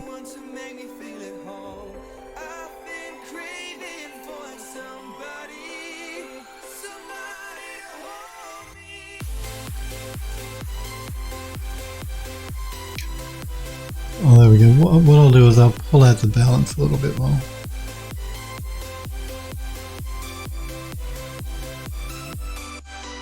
Yeah. We'll do that. Come on, Peter.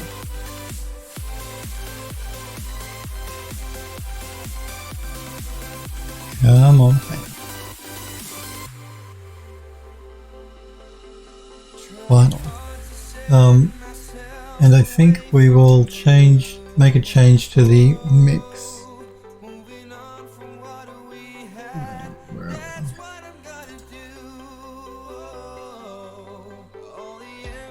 To the smart mask, I mean, not to the mix. Come on, Painter.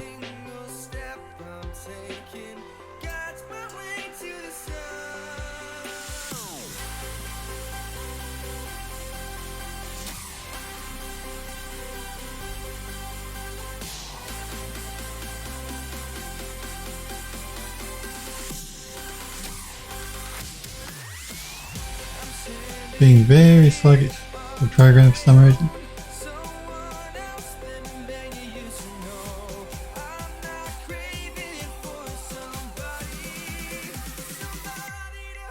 I'm just going to have to wait for it to cache a little bit, I think.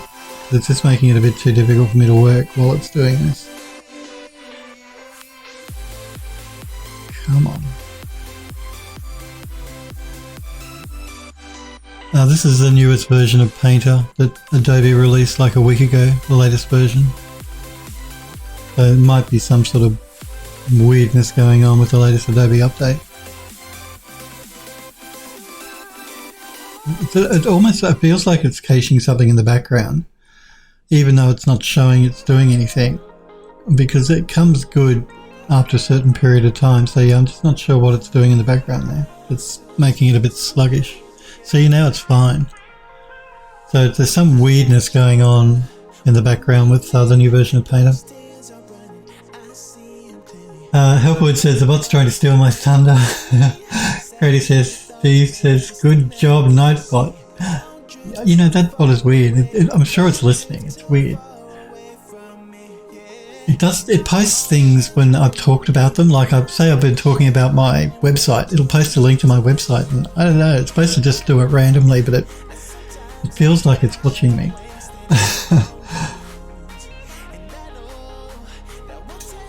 Creative Steve says, I've gotten back to making environments again to start up on my game idea. Oh, cool.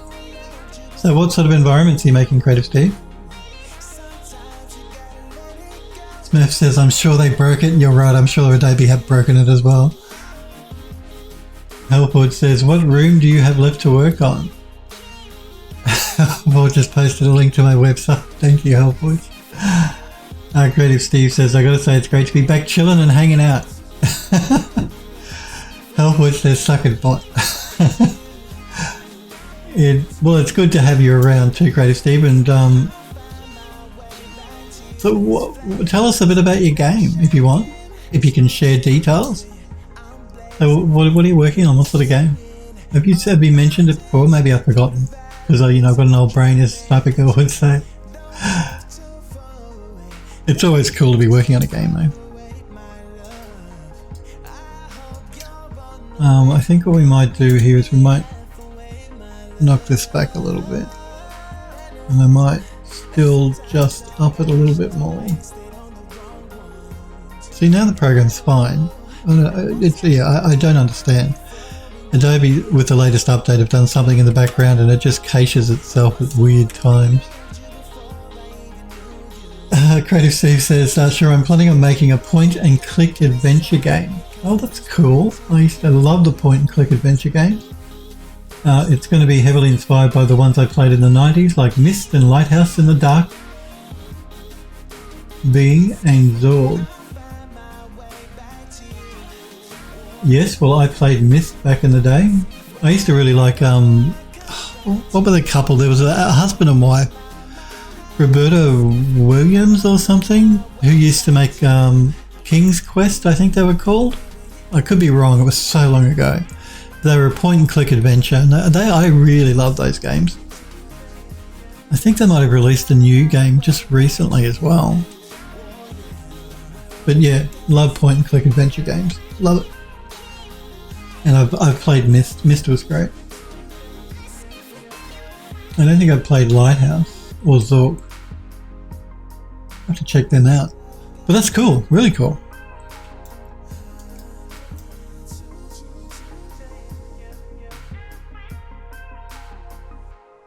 Now, what I want to do here, I've got an itchy back. Don't you hate that when you've got to try and contort to get to that spot on your back?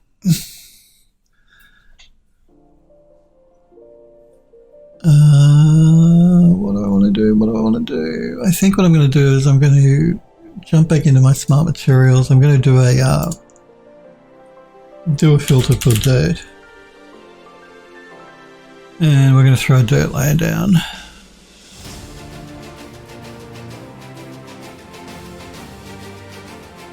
So is this a... Yeah, I'm just going to check this link because Helpword just popped a link in the chat for the Lighthouse the Dark.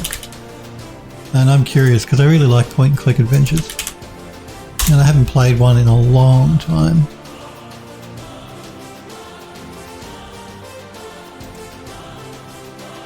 Okay.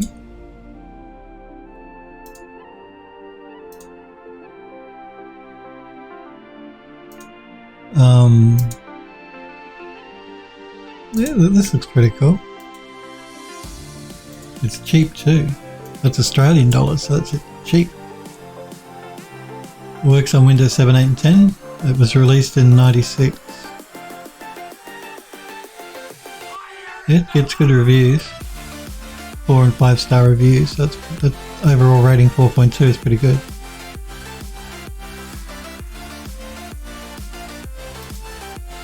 I'll have to check that out later.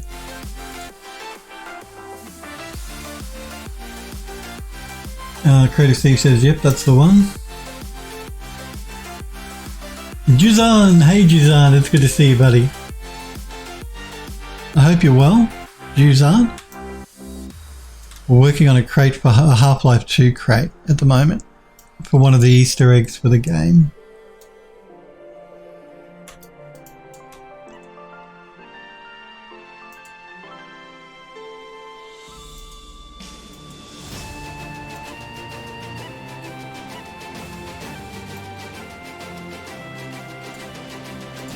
I'm just going to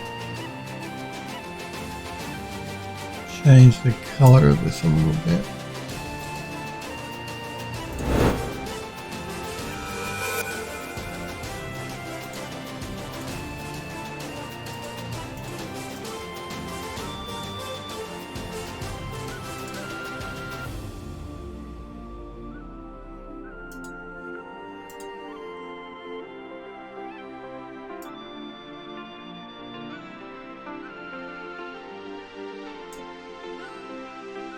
Jizan says, I'm good. I've just been working with the 3D military stuff. I'm finally going to get a 3D printer too. What sort of 3D printer are you going to get? Because that's pretty cool. I've thought about getting a 3D printer. I've thought about it.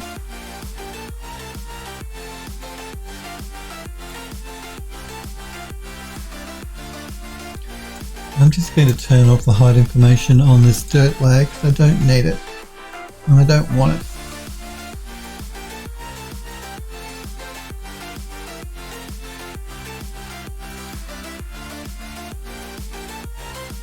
Snappy Girl says, nice, what printer did you get? Yeah, I'm curious too. Helpwood says, because there's so many on the market of these 3D printers, Helpwood says the one adventure game I recall had multiple CDs like that was the Longest Journey. I think I played that as well, actually, The Longest Journey. That sounds very familiar to me too. There was another game too that what was it called? It wasn't a point and click, so it was sort of point and click adventure game. It wasn't Myst, like, it was something else. It was really popular. The Seventh something or other. I'm pretty sure it was called The Seventh something, and it was Seventh Guest. Thank you, Creative Steve. That's it.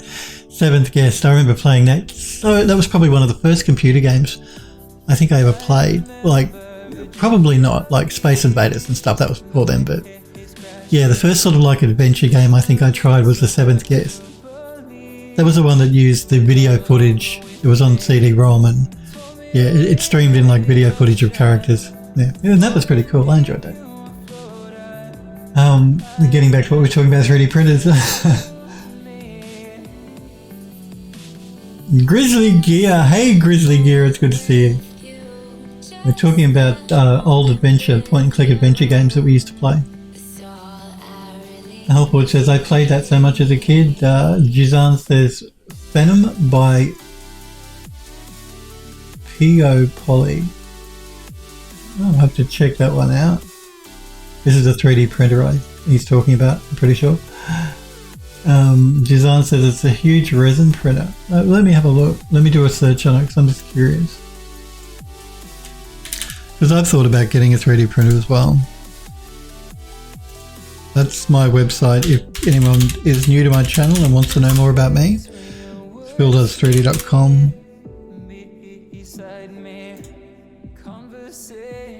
Ah.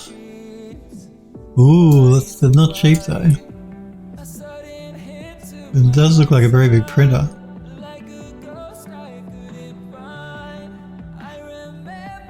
Okay.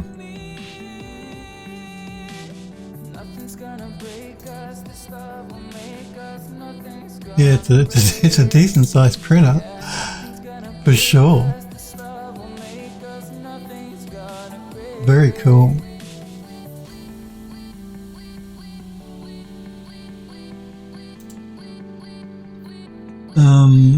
Juzan says it's a huge resin, it's huge. Creative Steve says I love that game as well. Helpwood. Sniper Girl says the Grizzly Gear. Hi. Sniper Girl says to Juzan, looks like a nice looking printer. Please tell me how you like it. Yeah, I'm curious too. If you do end up getting it, let us know what it's like. Maybe post an image or something you print out in the on the Discord, because I'm curious to see what the quality is like of the printout, the 3D printouts. Because, I mean, that's the most important part. That's why you're buying a 3D printer. And I like the idea of being able to model something in 3D and then print it out so you can have it on your desk or something. That's pretty cool. Something you design and model you can print out. Oh, so there's a link for the 7th Guest 25th Anniversary Edition. Grizzly Gear says, the Sniper Girl doing good, just some texturing and playing the Crash game with Substance Painter. Thank you, Hellforge. There is a link to my website. If you want to know more about me, you want to know who I am from a bar of soap, you can look at my website. There's links to all my social media on my website and all that sort of jazz.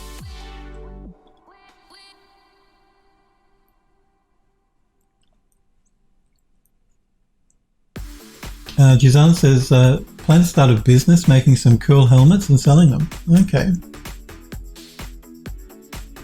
You can print full size with that printer, Jizan says. I'm not surprised, it's huge. But it is $2,000. I'm assuming that's $2,000 US. It's not cheap. I mean, it's not outrageous, but yeah. Let me see.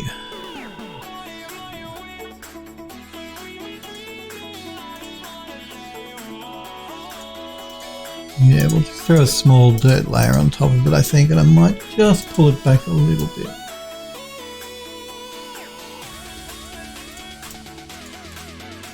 Let's just do a save.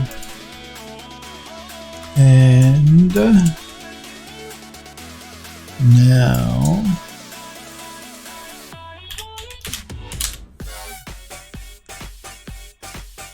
I'm just going to throw that black down, and I'm going to mask the color selection to the text.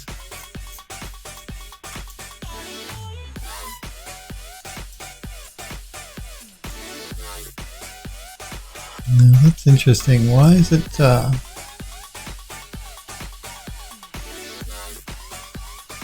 that? That is weird. Some of the text is not being doesn't look like it has the right vertex coloring on it, so I'm just going to jump back into Max and check that. All these issues. Let's turn vertex coloring on. And to me it looks correct. All the colors are right. So why is Substance doing that? Jump back into Substance and have a look.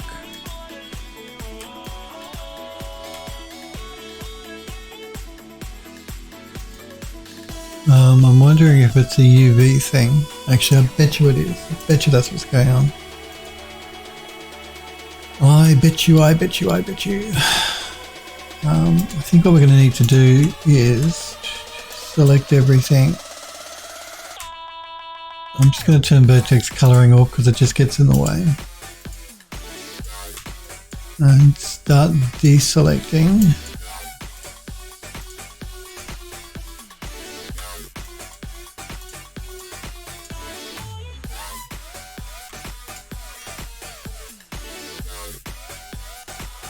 Okay, I'm just going to detach this temporarily so I can do an unwrap on it. Yeah, I think we need to do a flatten mapping. Okay, and now we can reattach to the crate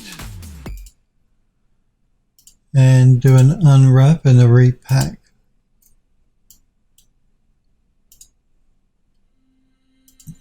Okay, let's just resave the model.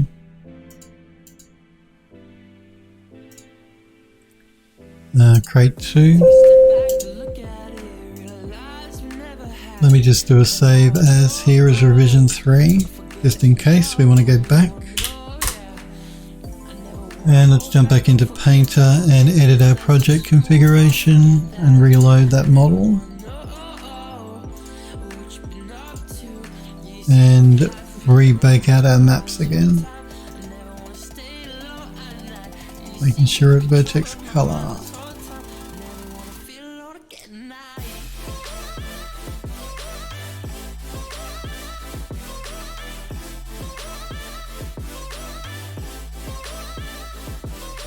Helpwood says Full Throttle is one of my all-time favourite games, such a massive nostalgia factor for me, and I still get goosebumps by hearing the theme song. That's fixed our problem. It was a UV mapping problem for our text.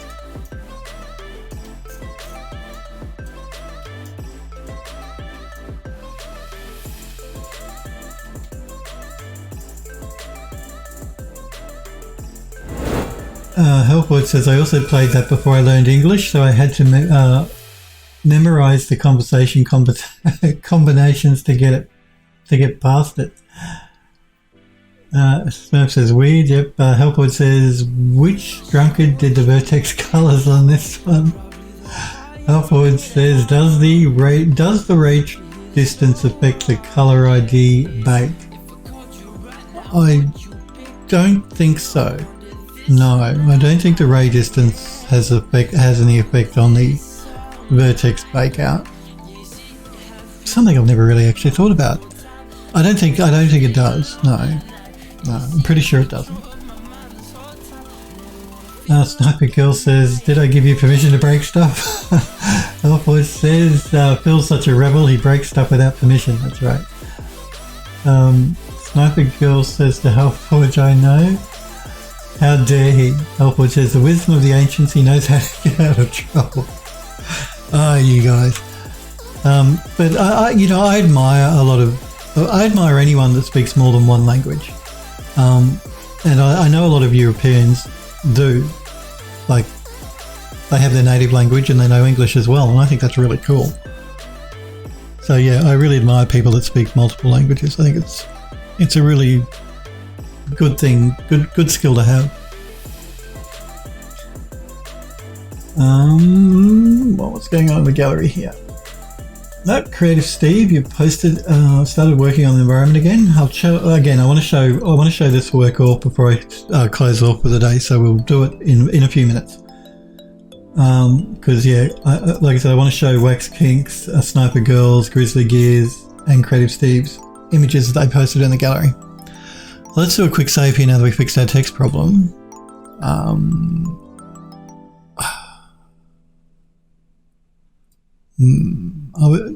In the original, these labels were actually bitmap textures, like they have a barcode.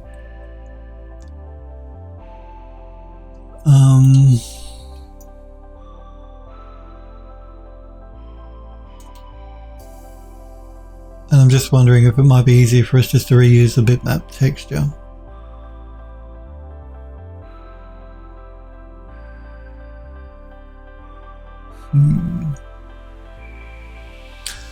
Well, no, we can't actually really do that either. Let's do this. Let's just lay down a color.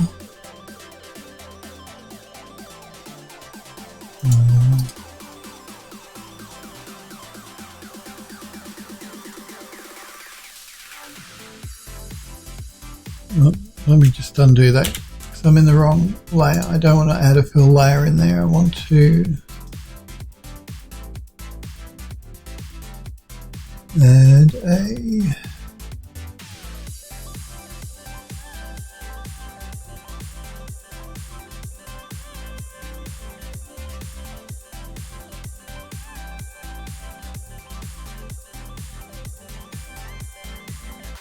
another paint layer maybe? No, I don't want a paint layer either.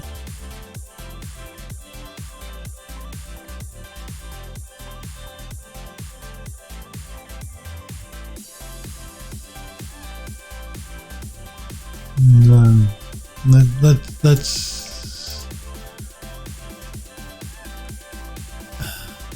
yeah, look, I think what we're going to do is I may export this as a texture, and then we might just add the supply labels, which are a bitmap, inside of Photoshop. I think that might be the easiest way to go.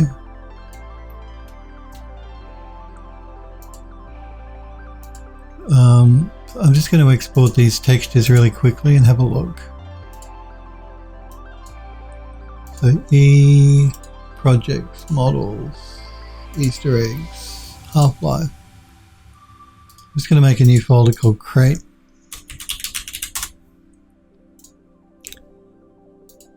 We may come back and just do some touch-ups to this, but I just want to see what it looks like with the bitmap label. Let's export.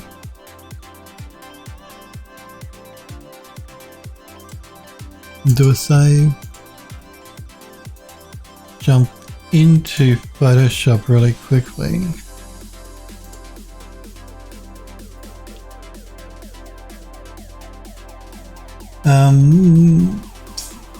Sniper Girls agree about the English. So Helpwood says English is mandatory here with Spanish, French and German as optional third languages. Wow.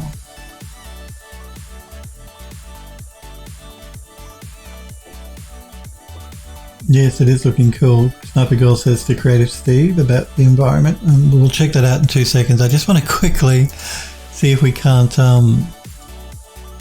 do something. I just want to check what the labels might look like. You can see where the labels need to be. I'm just going to open up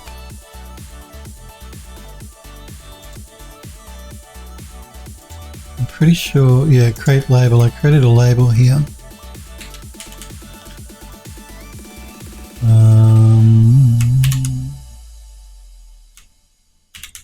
Let me do that correctly. Let's scale that back.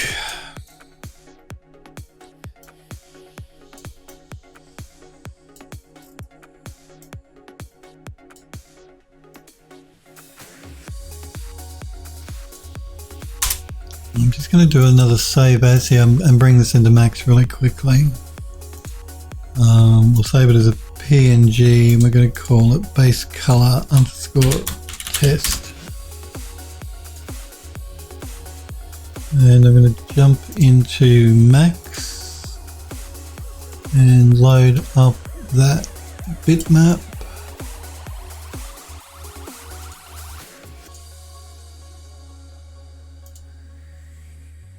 Models, Easter eggs, Half-Life, crate 2, I believe it's this one, yeah.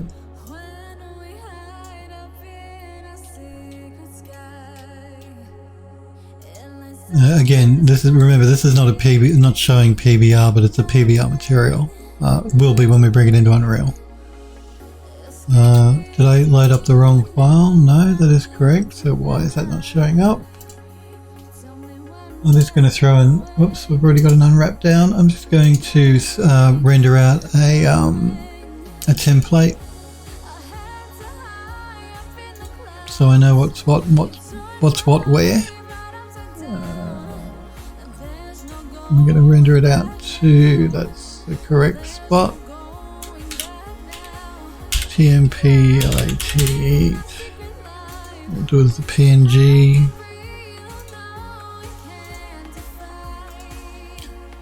I'll make it the same size as the texture though, so it's easy to line up.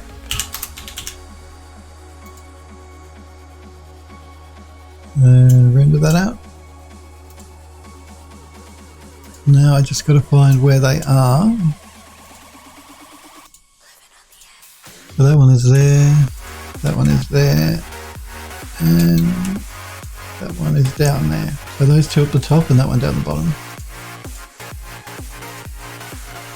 So it's these two up the top.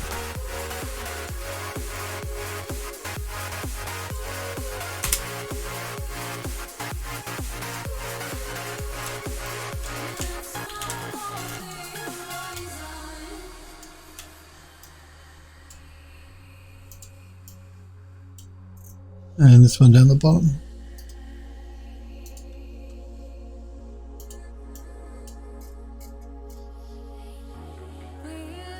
And I believe it's going to be rotated, oops,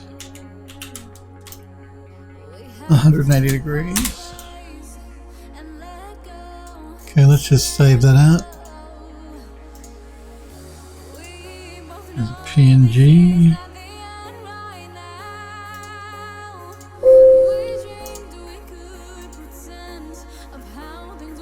Grizzly Gear says back Twitch froze on my end. Let's just jump back into Max really quickly. They're not lined up correctly, but I'm looking at it more for the colouring, and I think what I might end up doing is we might do that in Substance Painter, I think. So we might actually do the labelling, colouring in Painter instead of using a bitmap. But I do want to show the work, so what we'll do is we'll pick this up tomorrow. Yeah, we'll pick this up tomorrow. and finish doing the crate then. So we'll do that actually in Painter here. We'll colour them up. It'll look better. But let's have a look at the work you guys have posted in the gallery. So we're going to start with Wax Kink's Hoodie Ghost, which is very cool. I'm going to copy the link and let's check it out. Very cool. I love it. Love it, Wax Kink. I know you're not in the chat, but I do love it. Been great hanging out again. It has. Painter has a barcode offer. Oh, does it really? Hellforge. I'll have to check that. I will check that tomorrow. We'll look at that. I didn't realise Painter had a barcode offer. But this is Wax Kink's Hoodie Ghost, and I love it. I think it's looking really cool. So really nice work, Wax Kink, and thank you for letting me show it. This is a material that Sniper Girl is working on. She was talking about how she had a problem with the material layering inside of UE4 because you can only use one color per mask, and how she got around it. Very cool. Sniper Girl says more of a material test, proof of concept. Yeah, but no, really interesting that you came up with that solution of using a diffuse overlay for each material layer. This is an image that Grizzly Gear is working on. It's a Minotaur. Let me just pull back here. Very nice. I love the detailing going on in the model, and I love the texturing detail as well. So this is coming up really nice. It's going to look really cool. Love it. And Creative Steve has also posted an environment that he's working on. Yeah, lovely. I love it. This is like a cave system, yeah. Really nice. And this is in Blender. Yeah, it's looking really cool. What am I looking at here? Is that an image plane though? What is that? I'm just confused. Now let me read what Creative Steve says. Started to work on environment again. The ice cave is going to be part of the opening area for my point and click adventure game. I have in mind making going for a mist lighthouse. The dark being vibes with it. Two opposite game themes into one. Okay, well, it makes sense now. I understand. Yeah, for a minute there, I thought this was in Unreal or something, but yeah, no, very cool for a point and click. It's going to be nice.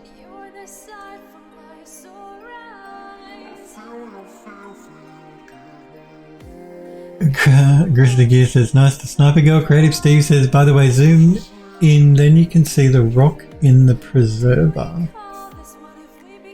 What are we, what? Zoom in. What am I looking at?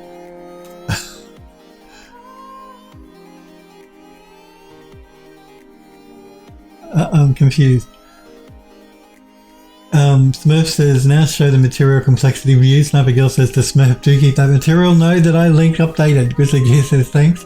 Yeah, no, it's looking really nice, the Minotaur, Grizzly Gear. And the texturing is coming along beautifully. I love the detailing in the model too. Thank you as well for letting me show it on the stream. Sniper Girl says, do need to tweak the color change for the diffuse overlay. She's talking about her material, I think. No problems, Creative Steve. It does. Looks great. Yeah, image plane. Yep. No, I got that. It took me a little while, but I did get it.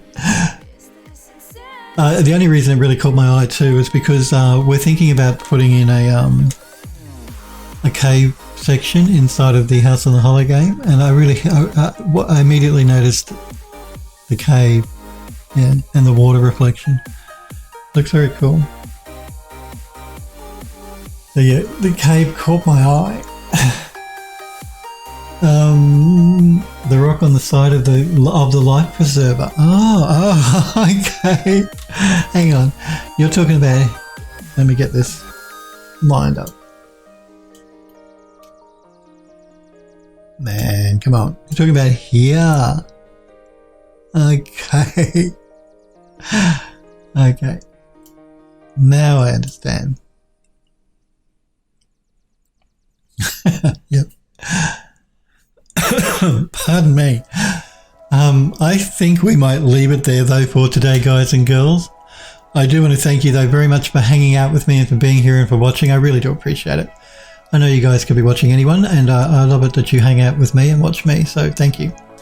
I will be back on again tomorrow, of course. We will finish the crate for the Half-Life Easter egg, and then we're almost done with the crate, so it shouldn't take too long for us to do that tomorrow.